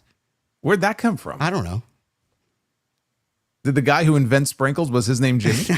I don't know. Maybe. I don't know. You know what people give me shit for, and I've gotten better at it now. And I wonder if you do, because you're from New York too. Maybe it's a New York thing. But like for years, when I would talk about playing Super Mario Brothers, I would say Super Mario. And then people in the chat would make fun of me and go, wait, did you say Mario? I go, yeah. He goes, no, it's Mario. No, I always say Mario. That's how I used to say it until people bullied me now into saying Mario. So now it's Super Mario Brothers. But they made me think like I was in the minority and I was saying it the wrong way. Someone in the chat says, Solomonster says Florida. Well, now they're just being stupid. Florida? No. Yes, ketchup. It's just the way that I pronunciate things. It's pronounced? Yes. Okay. All right. Yeah, so that's on SmackDown there. Hopefully we get a little bit more clarity with what they're doing. I'm not really all that enthused with what they're doing with Aleister Black, being that he's back for like 3 weeks now against The Miz and Carmelo. The match with Carmelo was fine on Friday, but I feel like he should be doing something a little bit more engaging. We'll see what happens there. Charlotte, Julia, Zelina, and then Street Profits and Fraxing for the tag team titles on Friday night. That women's championship match, Jason, with Tiffany Stratton and Nia Jax, man, that was a TV banger for sure. I even joked and said, if this was the WrestleMania match on night one instead of Charlotte and Tiffany Stratton, WrestleMania night one would have been a little bit a smidgen better than what it was. It was better than the WrestleMania match. I mean, it was, it started out slow, but then it kind of built, and then those 2 near falls. There were 2 near falls. One off, I think it was the first PME that Tiffany gave her, and then Nia kicked out. And then that one in the corner where she was trying to powerbomb Nia out of the corner, and Nia's holding onto the top rope, and then she just squashes her. And I said, shit, they're going to change the title. And then Tiffany grabbed the bottom rope at the very last second. I said, that's a great near fall. So there were a couple of those in that match, and that really just, got the crowd into it. And then, of course, she gives Nia the fucking Van Daminator and busts her open with that drop kick, drop kicking the chair back into her face. I mean, she was bleeding instantly. Her whole forehead was covered. But when it was over, it was similar to the Charlotte match in that it felt like Tiffany was in a fight. But as a match, it was just so much more enjoyable and just so much more entertaining than what we got at WrestleMania. So, yeah, I loved it. It was great. And again, credit where it's due. Nia has built up an impressive list of really good television matches over the past year. Yeah, some low-key bangers there for Nia Jax. When she wants to show up and work with somebody, she certainly shows up to work. And shout out to South Carolina and North Carolina on Friday in North Carolina, on Monday in South Carolina. The crowds were probably the best crowds post-WrestleMania that we've gotten so far because they've been energetic, they've been loud, and they've been reactionary, which has been a welcome sight because most of these shows have been fucking lifeless. So the crowds have really made a difference for sure. Let's see. Liv Morgan. This is Liv Morgan news. She is on her way back. She has finished filming in Japan, and sources close to production told PW Insider that she absolutely crushed her role. The feedback indicated that she was a complete natural on set, demonstrating an ability to easily transition from the pro wrestling space to filming for a movie. The strong debut in a dramatic capacity reportedly blew everyone, including experienced industry veterans, away with her work, Jason. I have to stop you. So something's going on here. So when the news was first reported that Liv was going to be in a movie, right? It was PW Insider that had the report. I read the report from Mike Johnson and the sources that were feeding him these quotes. And the quotes were unbelievable. It was like, when people find out like what this movie is, like jaws will drop, and like really going overboard in the hype. And I'm like, man, this must be like a really, really big movie that she's in. And then they announced it, and it's Bad Lieutenant Tokyo. And I'm like, okay. I mean, it's not the biggest movie in the world or anything like that, but all right, whatever. Good for her, right? It's a good role for her. So then I read that report, that the filming is over, and these quotes like she knocked everybody for a loop and everybody was just amazed by this performance by her, and like on and on. And I remember in the first report, even Johnson was like, there's even talk that she could be the new it girl in Hollywood. You would almost think that Liv herself was supplying these quotes to Mike Johnson or her PR team. Like, these are being fed. There's not a doubt in my mind. Like, these are being fed by a PR person that's connected in some way, connected to her or connected to this project. She blew everyone away, including experienced industry veterans with her work. Dude, these quotes are so over the top. Like, I was laughing my ass off when I was reading this. Like, this is so, like, as somebody who worked in PR for many years, like, this is so being supplied by a PR person. Like, it's so clear to me. And look, I hope Liv Morgan, like when the movie comes out and people watch the movie, they think, man, she did really well. I'm not saying that, she's going to suck in the movie or anything like that, but like these quotes are just so over the top. I almost feel bad. Like, they're building her up. Like, you would think she's going to be the next, I don't know, name an actress that's known for being really Meryl Streep or something. She's going to be like the next big thing in Hollywood. It's like, let's pump the brakes on some of the hyperbole here. Okay. She'd be like the next Gwyneth Paltrow over here. Is she known for being in a lot of really great movies? I don't know why that name just came to my mind. Yeah, why did that name come? What was the last Gwyneth Paltrow movie that you even saw? I couldn't even tell you. Have you ever seen a movie with Gwyneth Paltrow in it? Yes, I have. What was that movie? I have no idea. You can't even name it? I can't even name one, no. She did a movie many years ago with Ethan Hawke. What was the name of that movie? That one I think was pretty well. I didn't see it, but it was one of those like artsy movies. She was in Thanks for Sharing, The Avengers. She was in The Avengers? Yeah. Spider-Man. Wow. Okay. Mordecai. Never saw it. Contagion. Heard of it. I think that's the last one I saw with her in Contagion. Yeah. That's all I got. Iron Man, of course, yes. Yes, Iron Man. But yeah, I mean, she's with who's Liv Morgan with the Talent Energy Paradigm? They really want to. They really want her. They really want her to be pushed up there, huh? The agency. They're doing everything they can. I'll tell you what. With some of these quotes, they're doing everything in their power to really hype her up as the next big thing. We'll see. The report says that Liv Morgan is expected back on WWE programming very soon. I mean, if she's watching Monday Night Raw last night, she would have seen Roxanne Perez deliver nuggies to Dominic Mysterio without any dipping sauce, Jason. They look dry as fuck over there. I thought he liked tendies, and he got nuggets instead. I thought he liked both. Yeah, but he's known for like the chicken tenders more than the nugget. I mean, look, I like them both too. So, there wasn't really a nice dipping sauce to go with these nuggets, bro. They were dry. No, I would have waxed the entire thing though, regardless. So they would have been gone within 2 minutes. Well, the way he looked at Roxanne Perez, I'm not sure Liv Morgan is going to take too kindly to that, but she will be back, and we'll see how this develops with Finn Balor now unofficially adding Roxanne Perez. She's not really in the group yet, but we'll see what Liv has to say. Moving on from there, we have some other WWE news and notes here. They're planning to run multiple live events in Mexico, and a huge show in Mexico is on the horizon for WWE. This is, I believe, away from the partnership with AAA. This is reported by WrestleVotes. According to a report, they are told that WWE is planning to run multiple live events in Mexico in the near future, all centered around a Super Show event in Mexico. This indicates a significant touring block for the company south of the border, anchored by a large-scale showcase event. While the specific date and location are still being finalized for this Super Show Mexico and the surrounding live events, the report suggests that these plans are actively being developed. You know, Jason, it's funny how AEW goes and does their Grand Slam Mexico show, and everybody's excited about it because it's going to be cool as fuck to see AEW in Mexico for Dynamite, and it's going to be a big deal, and Tony loves his Lucha Libre. And here WWE is seeing what AEW does, and they're like, all right, they're doing one show. We're going to make a whole fucking thing out of it in Mexico. We're going to have a huge fiesta. We're gonna buy a promotion in Mexico too. Everything, man. They just completely blew up the entire fucking place. You think I'm joking when I say that with Darby planting that flag on the top of Mount Everest, that they're not going to send somebody up to the fucking moon to put a WWE logo flag up there? I'm telling you, if the first chance they get. Because aren't they?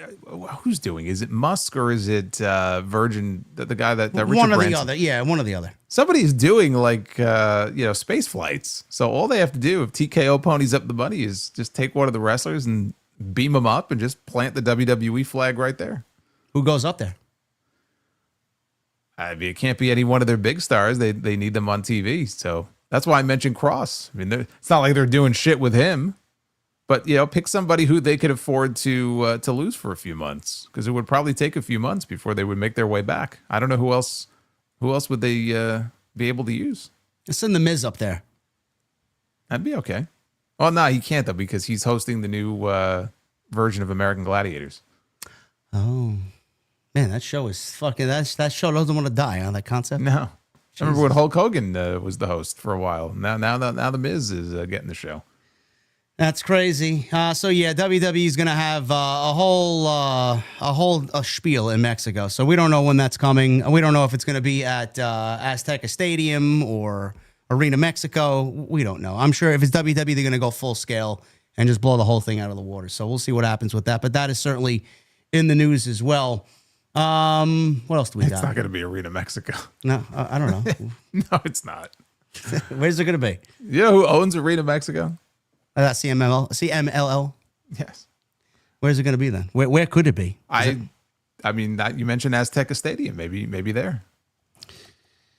Yeah, we'll see. Listen, I think the crowds are going to be really, really great down there, and WWE has a lot of great Mexican talent, which I'm assuming they want to showcase. So as long as it's built in a nice way where it's creatively fulfilling and we get things that make sense.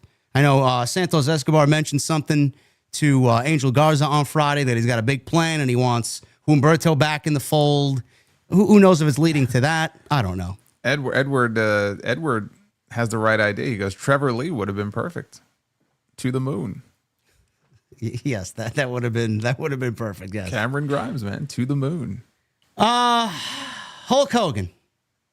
Hulk Hogan's back in the news this week. Good Lord. Yeah, we'll spend a brief little period of time here before we get into Saturday night's main event. Yeah. Hulk Hogan and his company want to acquire Hooters. So do I. So at least he and I have something in common. I too want to acquire Hooters. The brand Hooters. When was the last time you've eaten at a Hooters, Jason? Never. Never eaten at a Hooters, huh? Never. Oh, you ain't missing much. Never. I ate at a Cracker Barrel once. There was a Hooters right next to it, so I had the option of going. I chose Cracker Barrel instead. I don't regret my choice. I've never been to a Cracker Barrel, but Hooters is very, very overrated. You go there for one reason and one reason only. It's not the food. Hulk Hogan. His Real American Brands is reportedly aiming to acquire the intellectual property and branding of the Hooters restaurant chain, first reported by TMZ Sports. The move is part of Hogan's mission to bring back the iconic American brands that embody freedom, grit, and good times. Real American Brands sees Hooters as a prime candidate for this revival. Hooters is more than just wings and nostalgia. It's a part of the American story, a company representative told TMZ Sports. We see an enormous potential to modernize the brand without losing its bold identity. Now, they added that under the guidance, Hooters would return to the spotlight as a symbol of unfiltered Americana, fun, fearless, and proudly American. This bid emerges as Hooters of America, an entity operating the restaurants, filed for Chapter 11 bankruptcy in March of 2025. Hogan's interest, first noted in April, was described by his camp as a perfect match. If Real American Brands all-cash bid succeeds, they reportedly plan to license the Hooters name back to operators, as Hogan isn't looking to manage the physical location. Of course he's not. This acquisition would be a big step for Real American Brands, which recently launched Real American Beer. You know who used to work at Hooters? Liv Morgan. That's right. Yeah. We were just talking about her. Yeah. And now she's in movies and could be the next it girl in Hollywood. Listen, man, everybody was blown away that industry insiders think that she could be taken to the next level. Blown away. Yeah. What do you make of this, bro? Hulk Hogan and him acquiring, or his brand, Real American Brands acquiring Hooters, man. I mean, what do you got here, man? You're the Hulk Hogan man. We go to you for all the Hulk Hogan answers here, man. I'm the Hulk Hogan man. What does that mean? I don't want to be the Hulk Hogan man. I want nothing to do. What is going on here, man? Hooters. He wants Hooters. He wants Hooters. Well, yeah, get in line, buddy. That's what I say to Hulk Hogan. I mean, look, he's got his business partners, and they're basically trying to snap up different properties. I guess they have their beer, and I guess there was a mention in the story that I saw that Hooters, I think, was one of the first maybe to offer his beer. There's some kind of tie-in with his fucking beer, so I mean, I'm not surprised about it. What's he going to do with it? They mentioned he might license it back to the restaurant or something and use it to sell merchandise. Who gives a shit? Whatever. I mean, he's going to try to make money where he thinks there's an opportunity to make money. I don't even hear Hooters being mentioned anymore. I mean, it's kind of fallen off the face of the earth. I don't see Hulk Hogan and his business partners getting a hold of it, and all of a sudden there's going to be some big renaissance for Hooters. So, I mean, I don't see this being the big turnaround that they're foreseeing it being. I think Jason has to go to Hooters and try their wings with the 9/11 sauce. That's what I think. And some Real American beer. And that sounds like a great time. Yeah, I lost my voice the last time I did that. That sounds like one of the worst nights out in the history of nights. Yeah, that sounds like a sad night. As I'm sitting in the corner by myself with my Real American beer and my Hooters.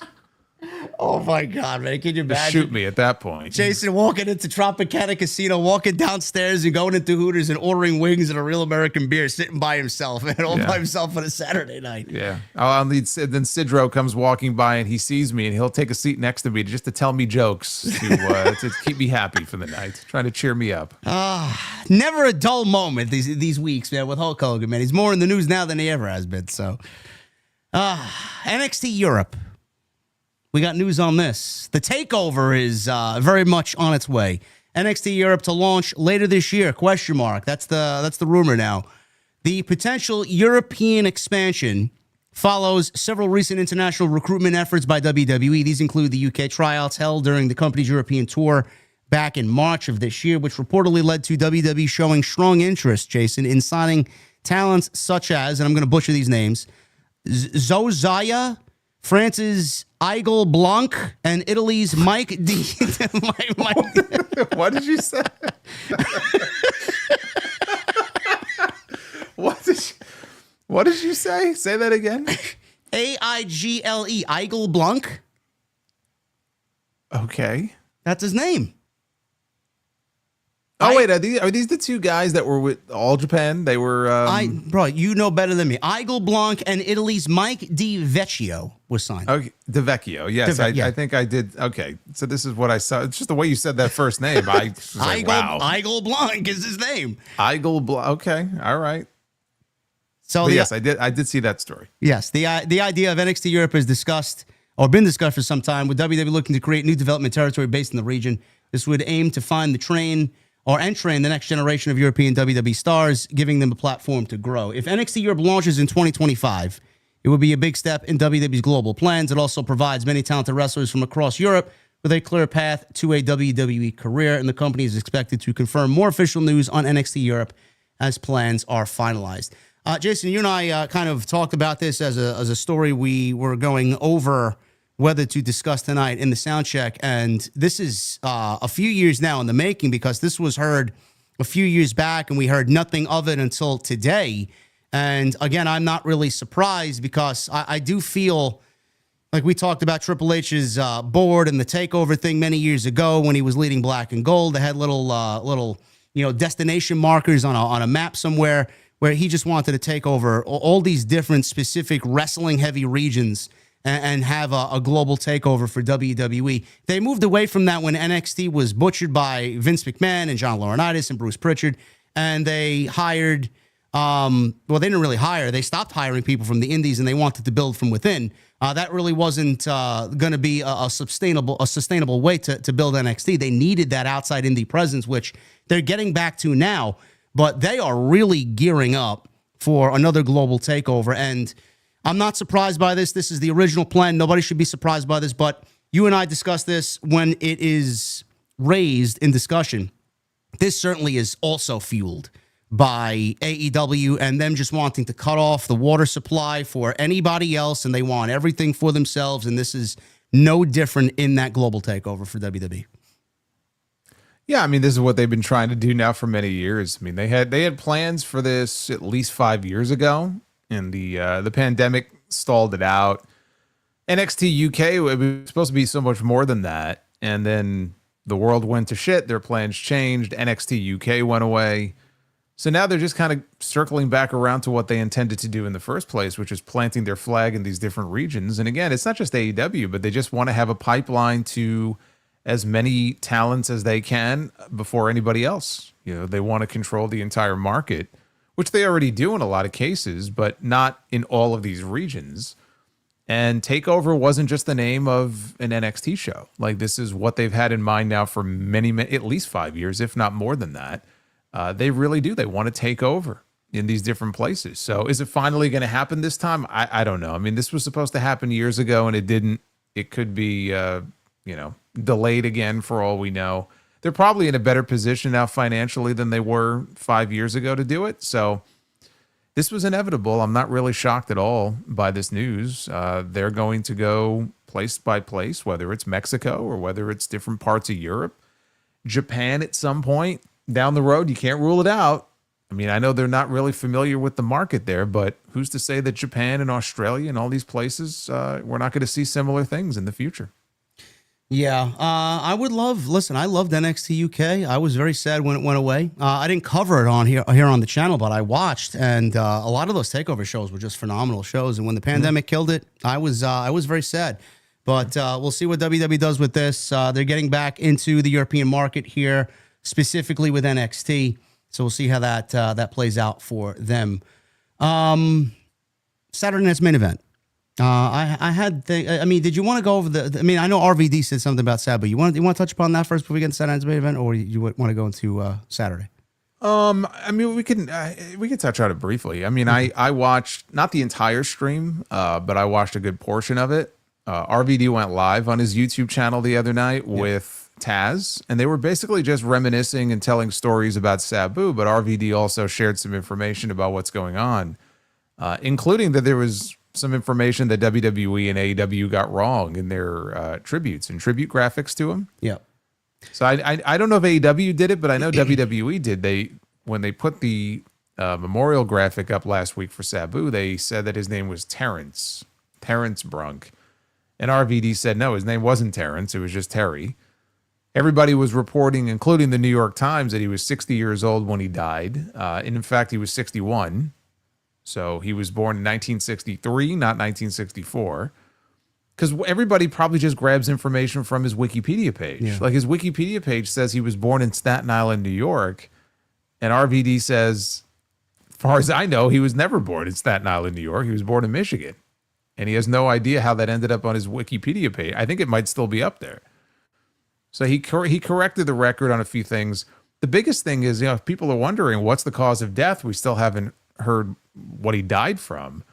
And I don't want to say we'll never know. We may never know, but it may be a while, because evidently the woman that he used to be married to, they got married in the late 90s when he was still in ECW. She was a Japanese woman. And they divorced, I think, in 2010, or so we thought. Apparently, they were never officially divorced. So even when he was with Melissa Coates, and I don't think he and Melissa were ever married, but I know they were together for many years, and unfortunately, she passed away a number of years ago, and I don't think he ever got over that. But him and his first wife were never officially divorced, and so there's certain documents now legally that she has to sign. They've tried to reach out to her. She's back in Japan. She wants nothing to do with any of this. And I guess that's the holdup right now. There are certain things that can't be done without her signature or without her approval. And at least up to this point, she's just not willing to give it. I don't know what you do in a situation like that. Yeah, that's tough. It says here, the report says that she's hindering the process because she wants nothing to do with it. She's in Japan. So we don't know when we're going to get an autopsy of the cause of death there. So that may be a little bit.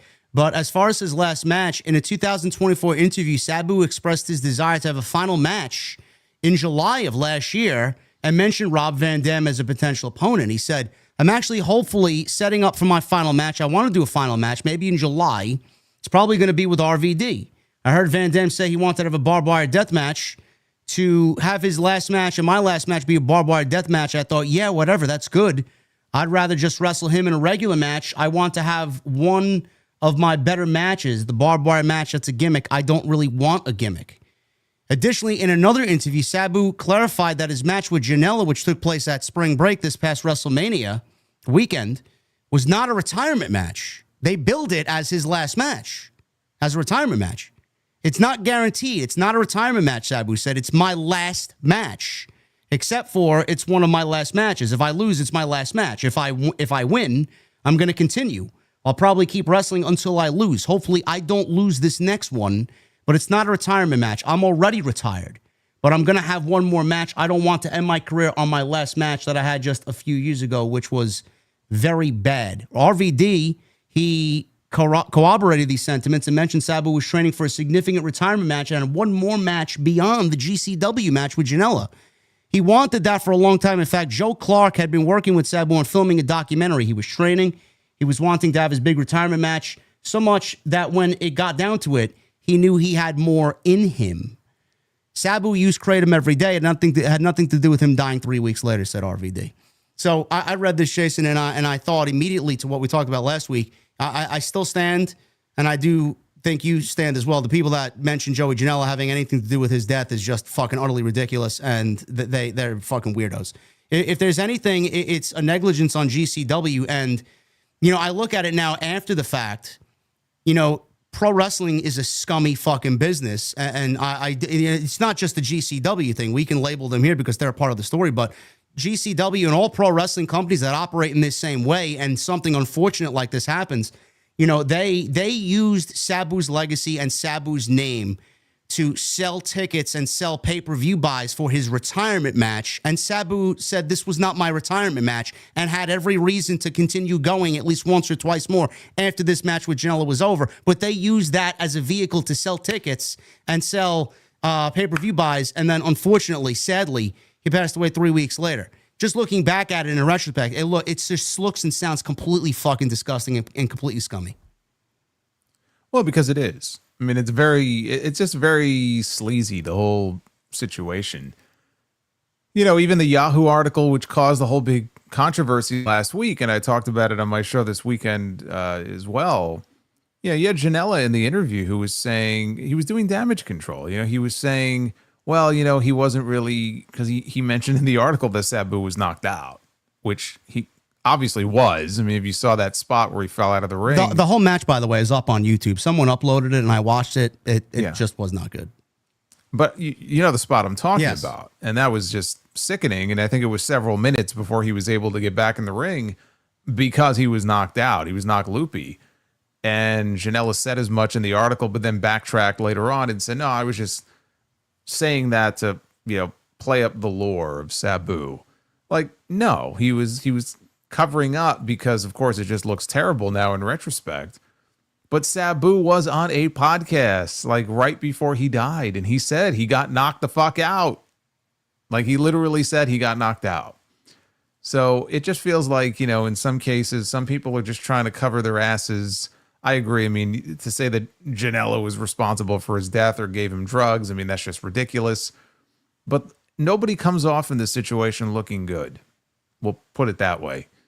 And it's just very unfortunate. I can understand Sabu not wanting his last match, or people not wanting his last match to be that match. It was in a garage in front of 100 people somewhere a few years ago.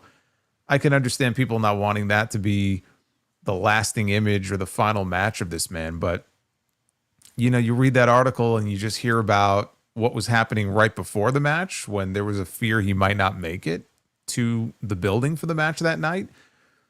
And you know, Janela making the comment, just get him here, get Sabu here. And it's like, you know what? There's another place he probably should have been that night as opposed to a wrestling arena. That was probably a fucking hospital.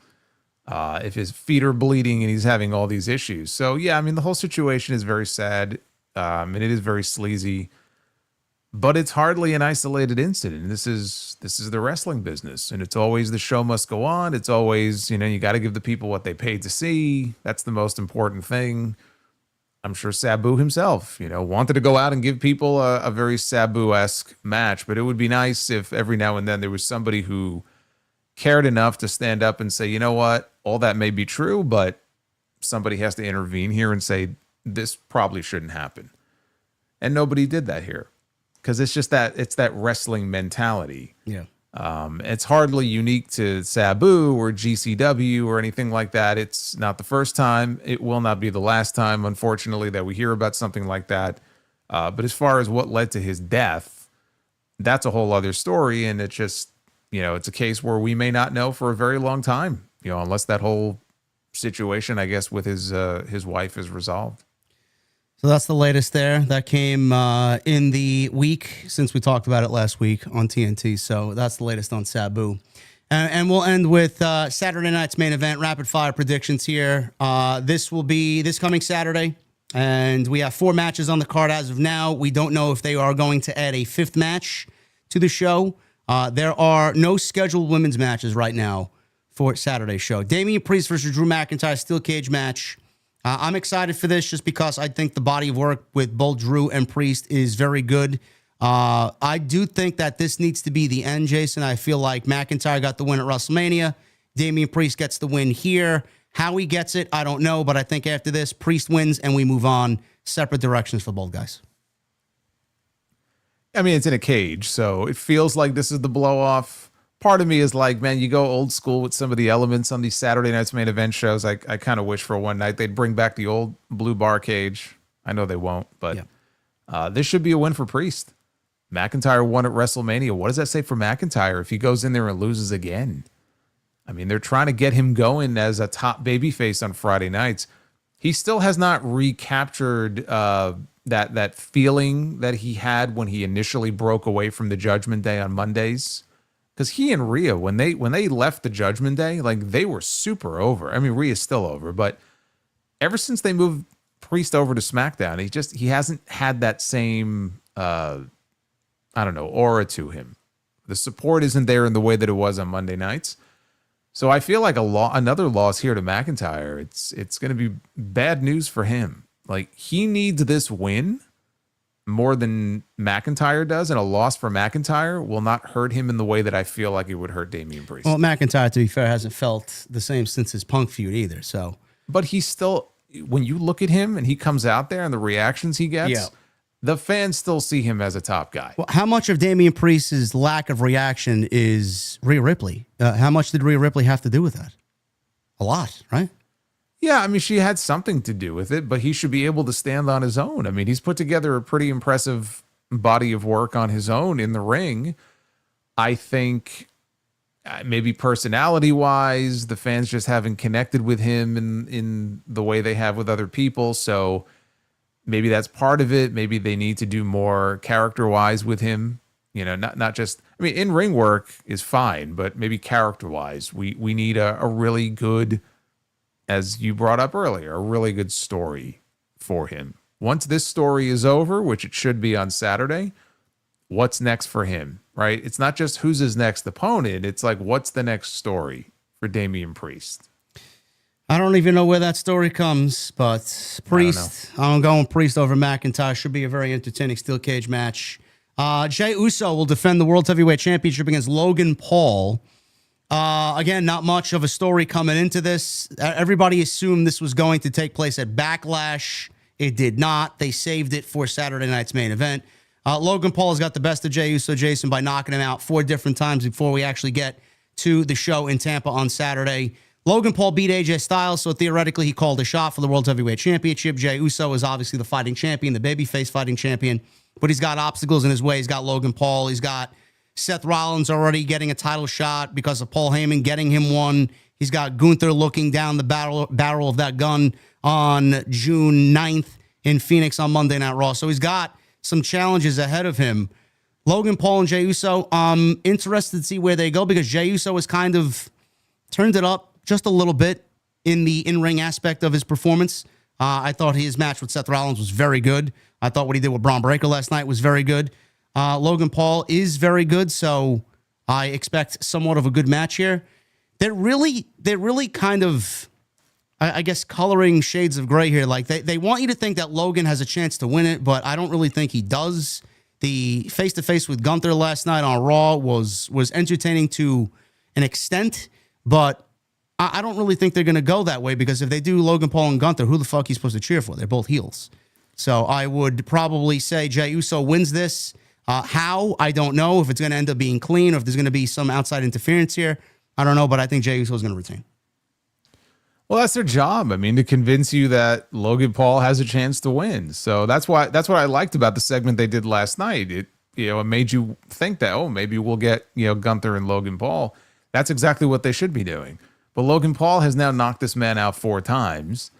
And I didn't really think his chances were very good coming into Raw last night. And given the way Raw went off the air last night, I feel even less certain about his chance. So, yes, Jey Uso is going to retain the World Heavyweight Championship. The only question that I see here is, does he beat him straight up? Or do they do the finish in a way that leads to the match on June 9th becoming a triple threat with Logan involved? So that way we get a little bit of Logan and Gunther, and they don't bounce Logan out of the world title picture just yet. They try to milk it for a couple more weeks.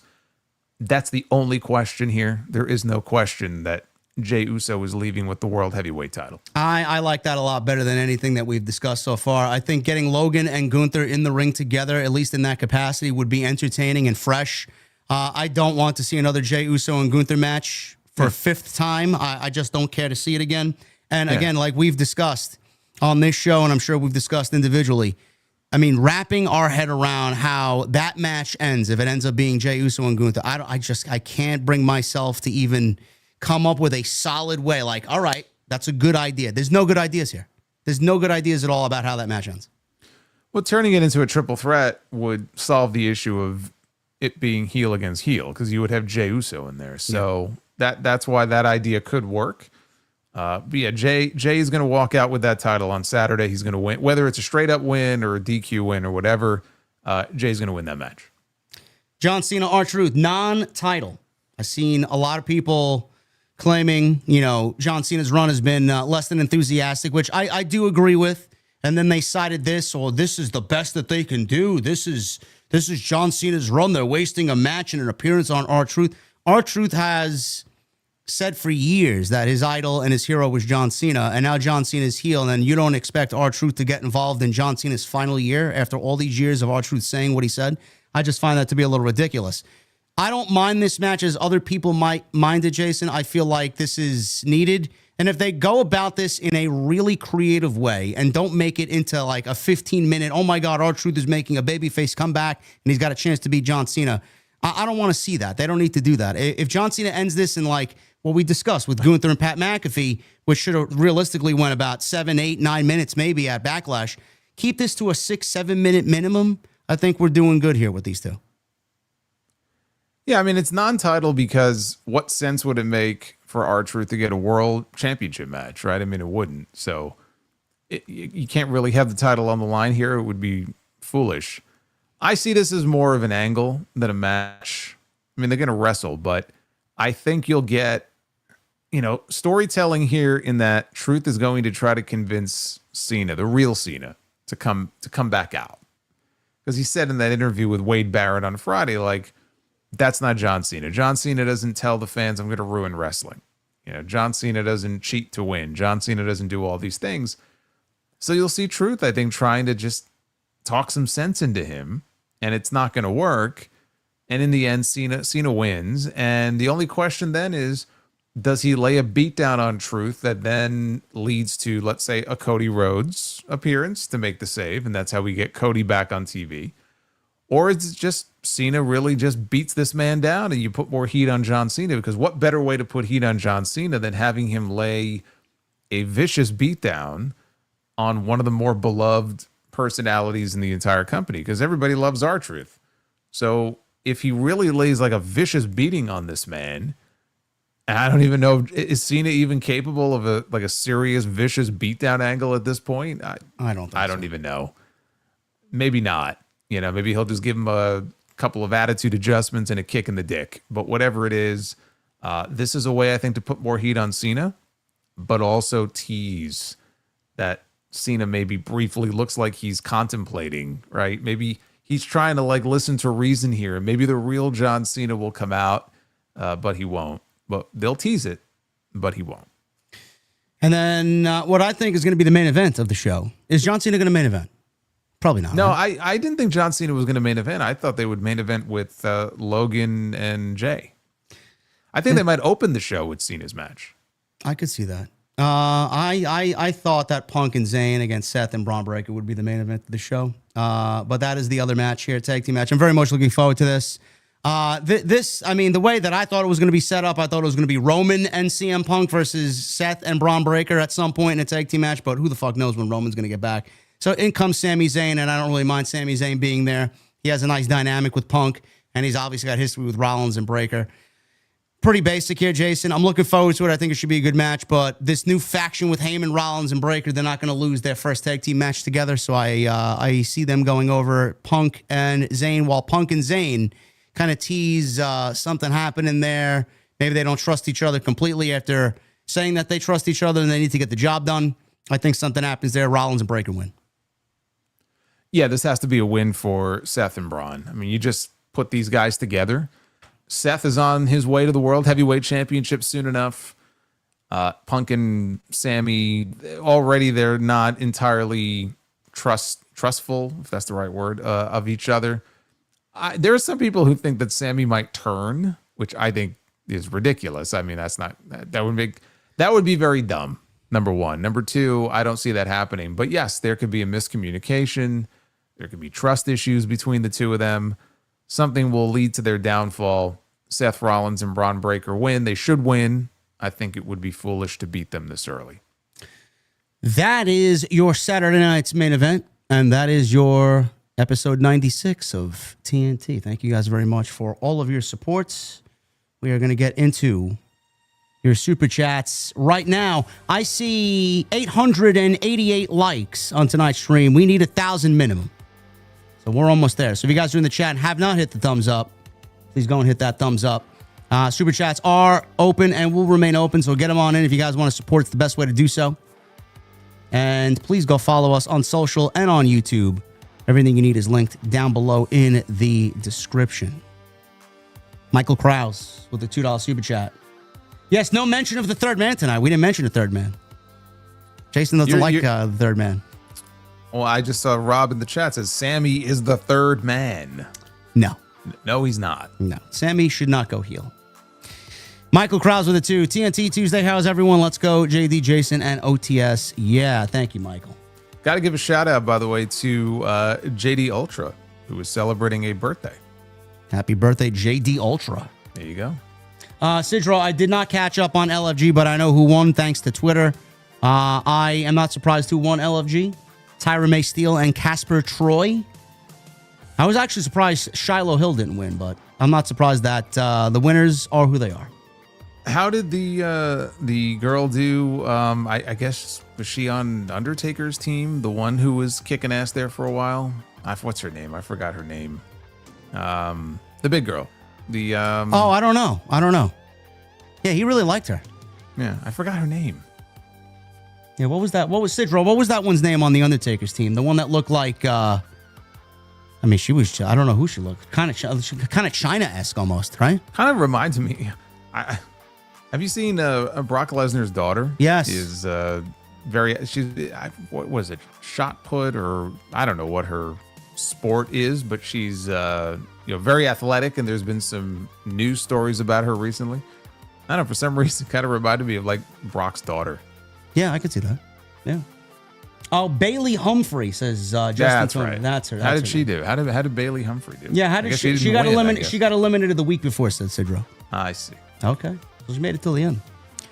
Adam JD 519 with a $10 super chat. What's up, JD and Solomon to TNT? Great way to close out my 37th birthday today by listening to my two favorite wrestling podcasts. Love you both, OTS and the Sound Off for Life. Hashtag TNT. Thank you, Adam, and I hope you enjoyed your 37th, brother. Here's to another 37, and not just another 37, but another 37 with TNT. There you go. Nate with a 5. Darby made it alive and did the flag. Haha. I don't see TK not giving him the briefcase, so now I'm worried Mox isn't losing at All In. And did you see SV pick? Oh, the Stephanie Vaquer pick. Yes, I did. The pool looked very warm and inviting, bro. That's all I'll say. She was in Miami, apparently. I don't know if that's her house. I mean, I was jealous. I wish I had a pool that looked like that in my backyard. Me too. We got to move out of New York, bro. I know. I know. Somewhere where it's sunny and palm trees and Stephanie Vaquer, wherever she may be. Where it doesn't rain every single day. No. It's going to be 51 degrees and rain tomorrow. I know what I'm doing. Nothing. It's going to be rain on all day Thursday, too, and then into Friday. Ridiculous.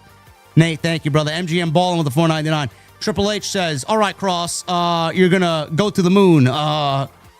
Cross says, finally, a push to the moon. Triple H says, no, you're going literally into space. You're going to the moon. So I don't have to deal with you anymore. Because apparently he doesn't want to because he's not on fucking TV doing anything. Tyrese Halliburton got more TV time than Cross did in the last 4 weeks. He did. Although he is to be fair, he is a bigger star. I know. They love their celebrities. They love their celebrities and star athletes, and they got video games to sell. Sidro with a $5 super chat. Here we go. Banned from Weight Watchers for dropping a bag of M&Ms on the floor. Was the best game of Hungry Hippos I've ever seen. Well, you got the fat jokes now. Huh? You better be careful with the fat jokes, bro. Those will get you canceled. Sidro with a 5. She asked for a gift that can last the rest of the year, so I gave her a calendar. Stay tuned for more relationship advice. No? Yeah, it was okay. Okay. 5 out of 10. Okay. Yeah. Havili with a 10. Hey, guys, in your honest opinion, without no BS finishes and outside help, who is the first woman that they can say beat all 4 members of the Horsewomen? Favorite triple threat match from WrestleMania? I'm not sure I get your question, bro. Yeah, I'm not sure either. Who's the first woman that can say she beat all 4 of the horsewomen? Why don't we just go with Charlotte? Was it Bianca? Has she beat all the horsewomen? I believe so. Yeah. She beat Sasha. She beat Bayley. She beat Charlotte. She beat... Yeah. Bianca is the answer. And favorite triple threat match from WrestleMania? There's a couple of bangers. I mean, you had 2 of them this year alone. I mean, Gunther, Drew, and Sheamus is That's a good one. Yeah. pretty fucking good choice from WrestleMania 39. So. Yeah. Sidro with a 10. Keeping tropical fish at home can have a calming effect on the brain due to indoor fins. Reminds me, actually, there's a joke last night that my God. almost broke me from because he and Duff's vids were going back and forth, and it was Duff's. So I'll lay it on you. He said, maybe I'm paraphrasing it here, but what did the salad say before? You know, like you say, sometimes you say something before a meal. What did the salad say before the meal? What did the salad say before the meal? Before the meal, yeah. What did he say? Let us pray. Yeah, that's a good one. It's the stupid ones that get you sometimes. That's a good one. Let us pray. Sidro has the second one here. Girl, why can't... Well, he says, why you call my kids crayons? Because they're different colors from the same box. And then the girl says blocked. Yeah, I like the tropical fish one better, Sidro. It's the simpler ones that really get you, like Jason said. Devil Jinx with a 5. So Infinity War moves AEW off its time slot, and Black Adam outright takes it. Never knew AEW would be with DC and Marvel to agree on something. Yeah. I don't know, man. Just an embarrassing situation for Tony Khan. It really is. I mean, you go to Max, you can't even find fucking AEW programming on there. I mean, you gotta like search the fucking bowels of the app to go find anything AEW. Well, I mean, at least now because I watch Dynamite on Max. I haven't watched Dynamite on TBS in probably months. And you would think that when it's live, it would be like right there. Yeah. You would have to like navigate down. It would be like right there at the top of the main screen. And it's not. You have to like scroll halfway down the fucking page. And then there it is in the middle. Sidro here with a $2 super chat. What form of currency do astronauts use?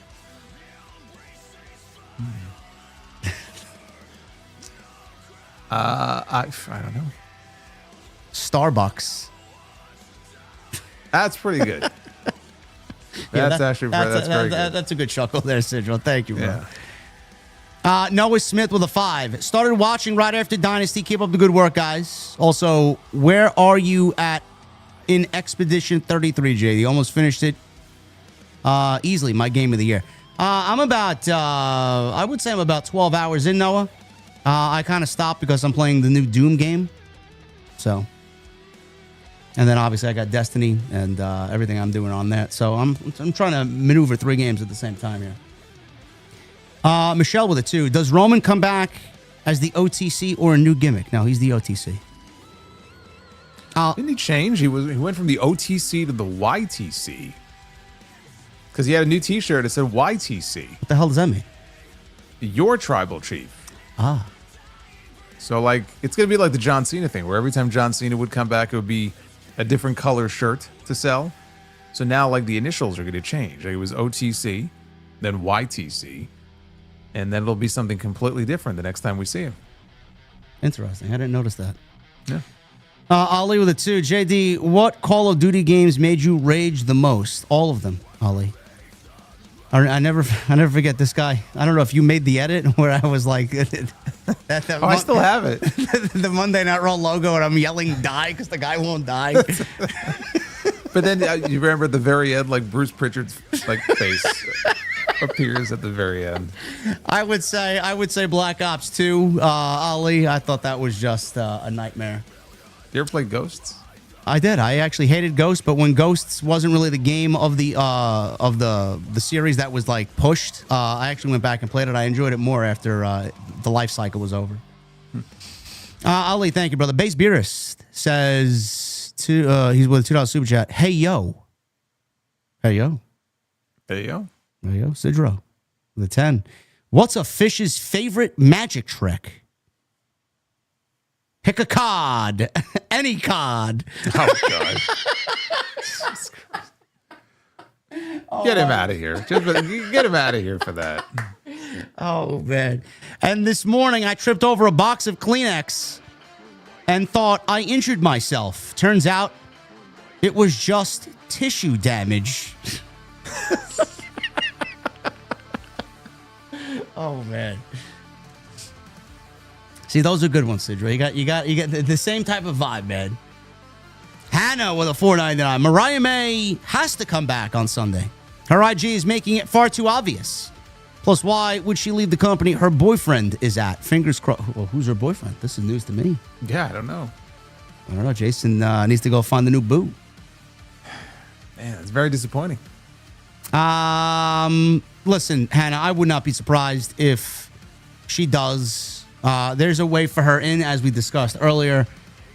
But good for her. If she does come back, man, they're paying her. And she's getting paid a lot of money if she does. So, good for her. Sidro with a 5. 3 people having sex is a threesome. And 2 people having sex is a twosome. However, 1 person having sex makes you handsome. Yes. He's all over the spectrum today, man. Josh Carlos with a $4.99. I say, send Hogan to plant the WWE flag on the moon, then fucking leave him there forever. NASA would transmit a message to him. We got you, brother. Okay, dude. Come on, Jack. Imagine him going to the fucking moon. Yeah. We could do that. We could try to arrange that. The stories that he'd tell on the moon, bro. Imagine he'd have a whole fucking alien colony up there that he'd revolutionize up there, bro. If he ever went to the moon and came back, we'd never hear the end of it. Are you kidding me? But there was a story here because I was curious about the Mariah May thing here, and so this was from May 15th, last week.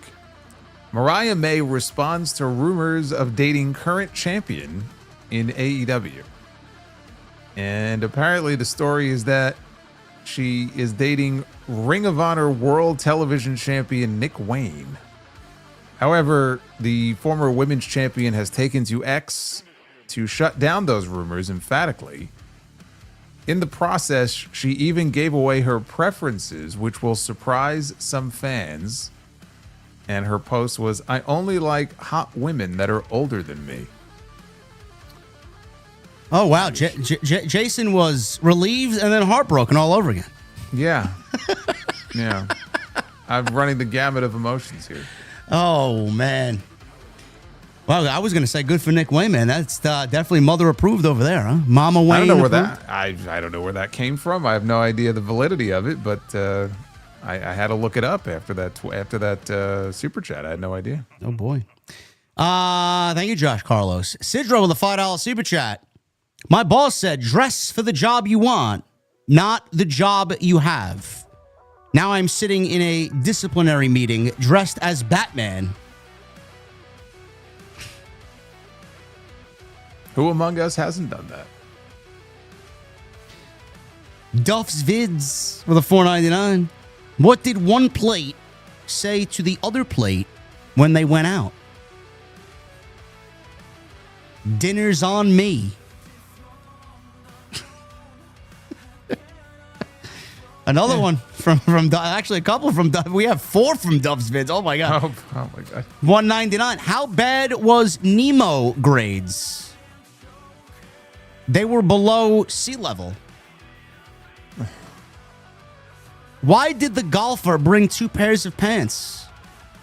In case he got a hole in one. And what did one nut say to the other nut when playing tag?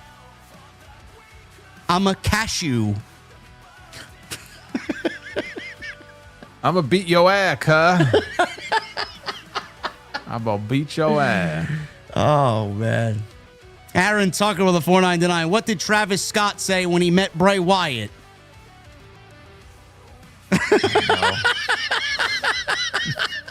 Oh, no. Fiend.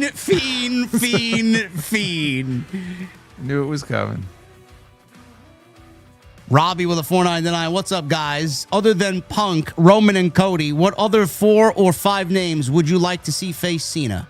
I have Drew, Seth, Braun, and Sammy. Definitely Drew. I don't think Rollins is going to have anything to do with Cena this year, unfortunately. Sammy's a good one, too. Who do you got? Well. So what was the question again as far as the different people? What other names besides Punk, Roman, and Cody you want to see against Cena this year? Besides Punk, Roman, and Cody. Yeah. So Drew would definitely be one. I'd love to see Cena AJ one more time. I'd love to see Cena Sheamus, because Sheamus doesn't miss, man. When we get to see him on TV, he's still going out there putting out quality matches. So as far as rekindling old feuds, I mean, those are 2 more I would put on that list. I would say Gunther too, but Gunther's a heel and John Cena's a heel, so probably not. So it doesn't really work. I'm trying to think if there's maybe a younger guy that Cena hasn't worked with before, but he did that match with Austin Theory and that was no good. So, I don't know. The way Cena's been working, I think we keep it to a minimum. Maybe Fatu. Maybe. Yeah. I mean, Fatu's got. I mean, people love him. That could work. LA Knight. Maybe. Yeah. It's not going to end well for LA Knight. No. Thank you, Robbie. Sidro with the $10 super chat. What do you pay gardeners who work overtime?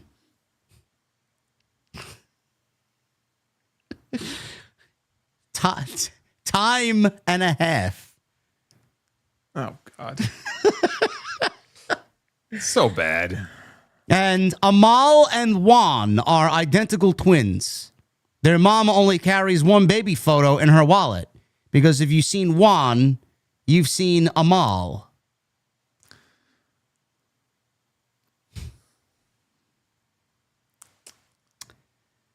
Yay, nay on that one? No. It's a 5 out of 10? 4 out of 10? Yeah, it reminds me of the one from last week. Was it Duff's? It was also a play on words like that. I forgot what it was now. But it made me crack up the first time I heard it. I wish I remember what it was. They're throwing like 18 per stream. It's hard to keep track of some of these jokes. I know. Alex with the $10 super chat. Brother JD and Solo, I think Cody's eventual heel turn can produce stellar television. However, with The Rock's forced involvement with the turn, can you see the turn be rushed or devalued? Thoughts? No, I think Triple H knows better not to let Rock get involved. If he's going to do a Cody heel turn, it's got to be on his time and when it makes sense creatively for his TV. I don't think Triple H is going to be able to stop The Rock from getting involved if The Rock wants to get involved. I mean, Triple H can know whatever it is he wants to know. I mean, he's outranked. So, I mean, if Rock wants to get involved, whether Triple H likes it or not, he's going to get involved. He doesn't have final say over the situation. Yeah, I know, you're right. I know. He's the final boss. Wait till next WrestleMania season, folks. Rock will emerge once again and make no sense of anything. Fire Panda with a 70. Oh, my goodness. Stronger than a bear, faster than a buck. The biggest thing to hit Canada because the Maple Leafs suck. Toronto Maple Leafs disappointing Canada since 1967. Yeah, what happened there, man? They lost? The Maple Leafs? I guess so. I'm just thinking about the promo. That's one of the all-time great promos that Rock cut when they were in, I think it was Montreal. I'm sorry for you Toronto fans. I know Adam Copeland was in attendance at that game. He looked not very happy. What is the Stanley Cup final looking like anyway? Anybody watch hockey here? I'm more in tune with what's going on with the NBA stuff now than I am the NHL. Yeah, let's go Knicks. Thank you, Fire. Man, you know, it's going to be tough. I feel bad for the NBA, though, man. I mean, they're up against Dynamite tomorrow. Oh, my goodness. What are they going to do? You know, Monday night, I'm sure the sickos are celebrating. Monday Night Raw had the lowest viewed Monday night since they moved to Netflix last night. And SmackDown did a 1.27 in the ratings on Friday due to heavy competition for both the NBA and NHL. Like this is anything new. It's the same thing every year. My heart bleeds for them. I think they'll be okay. Thank you, Fire Panda. Havili with a 10. If Trick loses on Sunday, he's likely moving up to the main roster. Buy or sell or rent on favorite match of The Undertaker. Hell in a Cell, Buried Alive, or Casket match. And then he says, favorite Lucha Brothers match. I don't even know who Trick is wrestling on Sunday. Who's he wrestling? Joe Hendry? Joe Hendry. Yeah. Oh, yeah. I don't see him. Well, actually, I could see him win the TNA title, honestly. I could see that. So we'll just give the TNA World Championship to an NXT guy? Sure, why not? Let's rip the Band-Aid off altogether. Buy, sell, or rent on favorite Undertaker match. I think he means stipulation. I mean, if he's talking stipulation. Yeah, stipulation. It's got to be Hell in a Cell. Yeah, Hell in a Cell, buy. Absolutely. Yeah. Rent on a Casket match and Buried Alive match, I'll sell.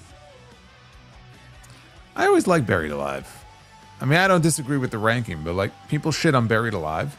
That I consider that my guilty pleasure stipulation match. You know, I thought Jack Perry and Christian Cage had a good Buried Alive match. They had a really good one, yeah. But it still lives rent-free in my head, the tag team one they did on SmackDown back in 99. And that spot where Big Show took Mankind, they were on the stage, and he threw him. And Mankind went flying, and he landed on the dirt mound, and he bounced once, and he landed in the grave. Like, I remember that. Still think about that spot.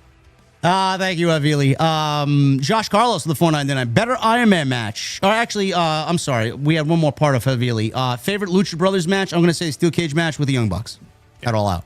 Yep. Josh Carlos. Better Iron Man match? Kurt Brock or Kurt versus HBK? Ooh. Kurt Brock. I probably have to go with that one, too. It was a longer one, too. I mean, the Shawn one was 30 minutes. The Brock one was 60. So it's a little bit different, but I got to go Kurt Brock. Oh, Duff's Vids, 499. Look at the joke he told. What does the salad say before it eats? Let us pray. Oh, gee. I wouldn't have spoiled it if I knew you were going to recycle it today. Oh, man. M. James with a 5. Do you see Hendry versus Cena in any capacity happening this year at any point? Hendry seems to think so. Gunther versus Cena is also a must match. You know what? Hendry has willed things into existence this year because he firmly believes in them. It's his whole gimmick, believe. I think we're going to get it. I do. Yeah, I think so, too. I mean, he seems pretty sure of himself. I don't know if it will be at that UBS show they're doing in July or maybe later in the year. I don't know, but sure. Yeah, I'll say yeah. My guy D Bastardo with a $5 super chat. You guys kill it every week. Wrestling is boring until you spit the truth. For you, JD, my girlfriend likes to overstay her welcome at the gynecologist.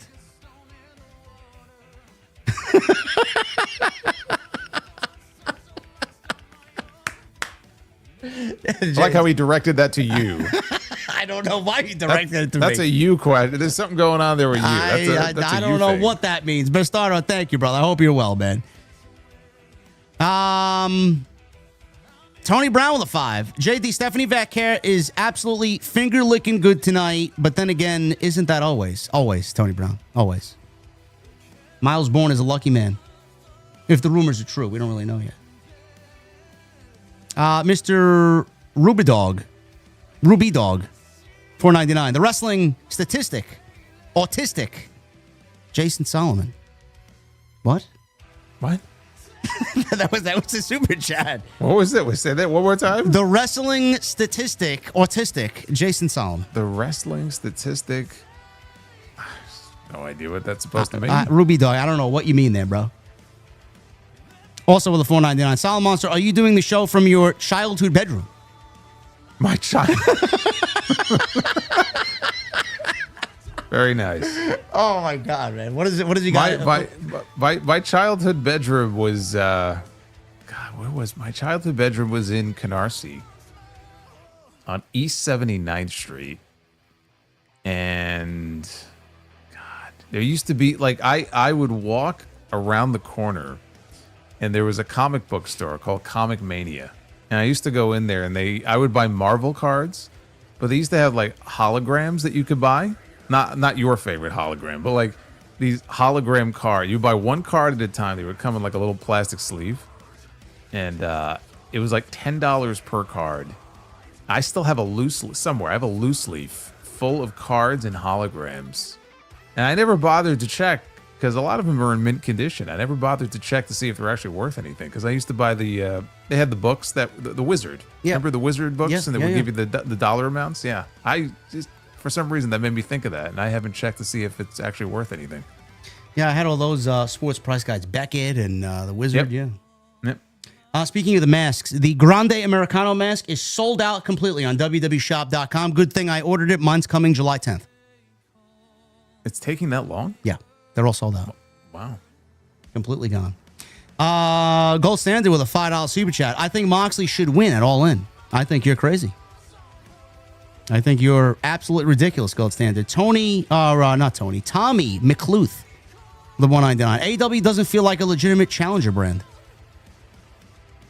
They aren't. Are they competition? Sure. Are they a challenger brand? They ain't challenging nothing. Gold Standard with a 5. Yeet is greater than Bruv. In what way? Star power? Sure. In ring? No. What is all this discourse about Will Ospreay not being a great pro wrestler? Have you encountered this at all from your audience? Not from my audience. I mean, I've seen comments on social media like that, but it's just the usual, Ospreay's a flippy wrestler, no psychology, runs from the grind. It's like the usual dumb shit comments like that. It's okay to not like Will Ospreay if you just don't like, his style of wrestling or whatever. But like some of the comments are just, they're so over the top that it's hard to take them seriously when you have somebody who says Will Ospreay doesn't know how to wrestle. Yeah. Yeah, like sure. that's where I just stopped paying attention at that point. Sure thing, guy. Yeah, that's the end of the conversation. You can't even get up off your couch and walk up to your bedroom without losing breath. Fuck out of here. We're tipping over and falling over. Like, give me a fucking break. Gold Standard with a $5 super chat says hashtag WrestleMania at the Tokyo Dome. Not a chance. Never gonna happen. Soma BT with a 2. Real American Hooters. I won't be surprised he actually fucking puts that in the title of the restaurant. He'll just add Real American to the beginning of everything. Yep. Whatever he acquires, we'll just add Real American to the beginning of it. Alex with a 5. Can you guys see a Dark Side of the Ring episode on Del Rio, or is it too soon since they bought AAA? I mean, Del Rio's a scumbag, but is it enough to make an entire episode of Dark Side of the Ring? I don't think. If that was going to happen, that's way into the future. Yeah. Duff's Viz with a $4.99. Why shouldn't you challenge a turkey to an eating contest? Because they gobble all their food. Gobble, gobble. Captain Solo. I just lost you because YouTube is still hasn't fixed this problem. There you are. $5 super chat. Somebody should ask that fan that kissed Saraya what Brad Maddox and Xavier Woods taste like. Yeah. You're a fucking sick man, Captain Solo. I swear to God. I didn't think I'd hear the name Brad Maddox in 2025, but here we are. Anthony Vagonis with a $9.99. It won't be Mariah. It's Thekla. Mariah NXT, so Vaquer, after losing to Lola, Worlds Collide, can be on the main roster. Mariah arrives around SummerSlam. Monet, Tony, main events all in. Darby beats Moxley at WrestleDream. Well, you got that all mapped out, huh? Are we going to see Thekla already? Maybe. What are they going to do with Thekla? Same thing they did with Megan Bain. 2 months, title match, goodbye. No, man. The Dynamite the following week. World Championship match for Thekla. Yeah, probably. VW Roses with a $2 super chat. JD and Solo, very sad episode of Dark Side of the Ring tonight. That's right. That was the Daphne episode tonight, right? Yeah, I'll be watching that tomorrow. Anthony Vagonis with a $9.99. Money in the Bank. Cena, Travis, Logan versus Cody, Bad Bunny, and Jey Uso. Sure. Slightly better than what we originally talked about earlier. Becky, Lyra 2. Bailey returns. Punk, Roman, Seth, Braun. LA Knight, clear winner. Naomi, winner. Julia, Liv, Rhea, Roxanne, Bliss. Roman returns. Saturday night's main event.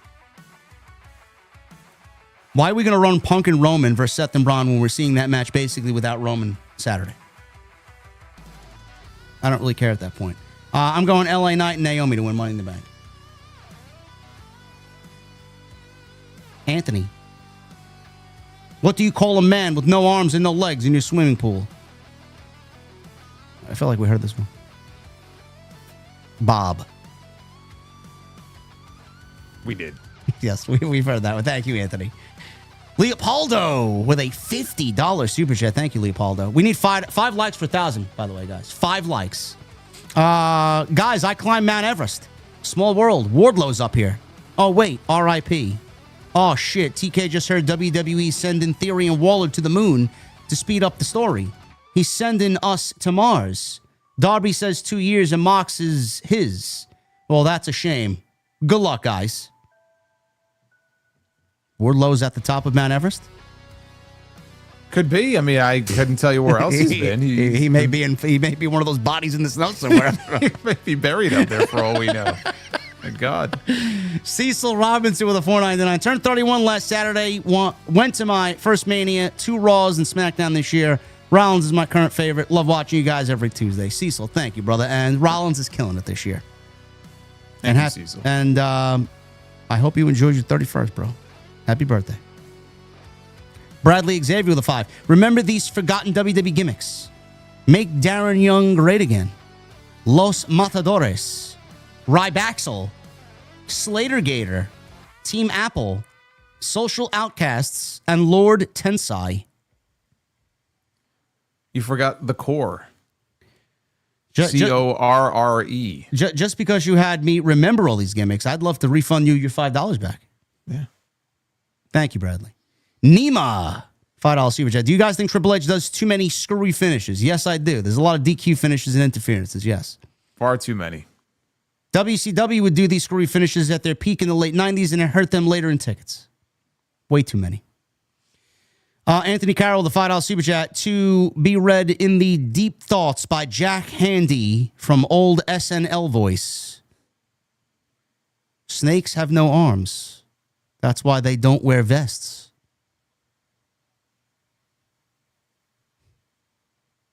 Jason's not amused. Not really. Bradley with a 5. Feel bad for Dominic. He has to deal with a wife, his ex, Rhea, his girlfriend, Liv, and now a side chick, Roxanne. Poor guy. Yeah, poor guy. He's got Liv and he's got Roxanne breathing down his neck. Yeah, poor guy. And he's got chicken nuggets. And he's got chicken nuggets with no sauce. Logan the Inspired with a $9.99. You both get to sit down and have a conversation and a cup of coffee with one active WWE guy. Who are you choosing? It's mainly for JD because I know Solo would pick Hulk Hogan. Active, huh? Oh, he's been very active lately. Who am I picking? I don't know. It's a tough question. I don't know. I can't believe you haven't already said Stephanie Vicaire. Well, he did say active WWE guy. Oh, he said guy? I didn't hear guy, that. Yeah. I'd probably go Punk.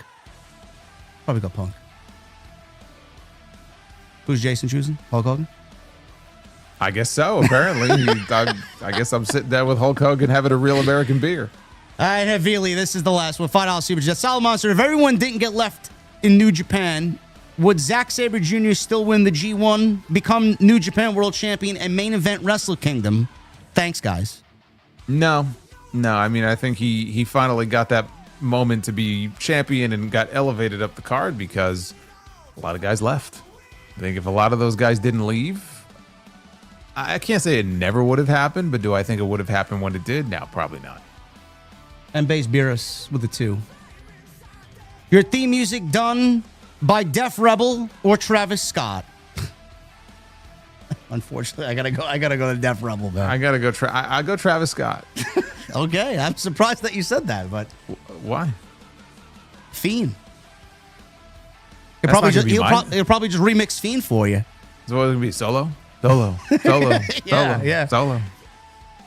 Meanwhile, I'll get something like Role Model. Well, you're the schmuck who picked Def Rebel, so you get what you deserve. That's why I didn't pick them. Leopoldo with a 5. Son of a bitch. We ran into Tongaloa. He said he knew a shortcut, and now we're lost. This fucker better taste like chicken. Hooters still good, though, right? Leopoldo, I think you're on something. What the fuck are you drinking tonight, Leopoldo? Holy shit. All right, Jason, get us out of here, man. What do you got? Sound this off. I'm still thrown for a loop at that last super chat. I don't quite know what to say to that. He said this better tastes like chicken. I had no idea what he was talking about. I thought he was talking about Tongaloa. I was like, hey, okay. I got nothing.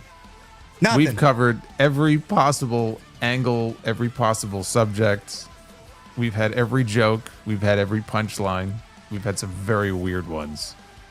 And you guys just keep being you, because that's what makes the show fun. And again, we got a busy weekend of wrestling coming up. So whatever you're watching, Saturday night's main event, Battleground, Double or Nothing, whatever it is, enjoy it. And if you don't, we'll be here to talk about it.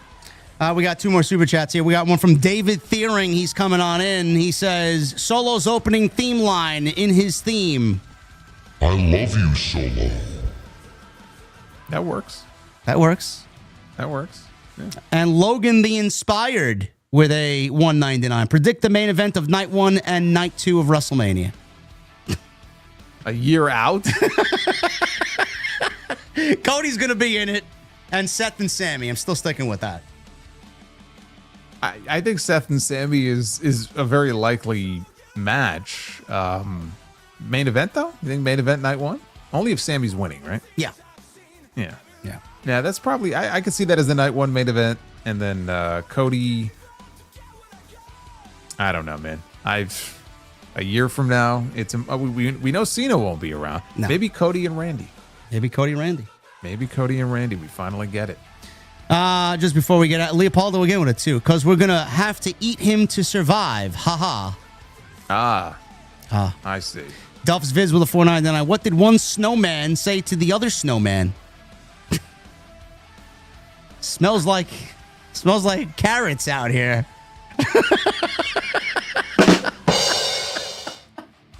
Oh my God, man. Very good. Let's say quickly before we get out of here. Thoughts, prayers, and loves to Jim Ross, who was diagnosed with colon cancer this week.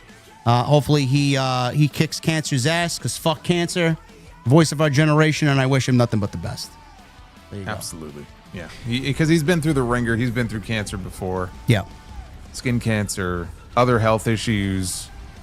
So here's, again, I know he's having surgery soon. He didn't say when, but here's hoping he pulls through, and he's better off for it on the other side. Because, as you said, JR is the GOAT at what he does. Thank you guys very much. We'll see you back next week for episode 97 of TNT. We got Double or Nothing and Saturday night's main event this weekend. We'll talk about it all next week. Thank you guys for a great show. Follow us and subscribe. Everything you need is linked down below. And thank you for 1,000 likes, as always. We'll see you guys next week for 97 right here on TNT.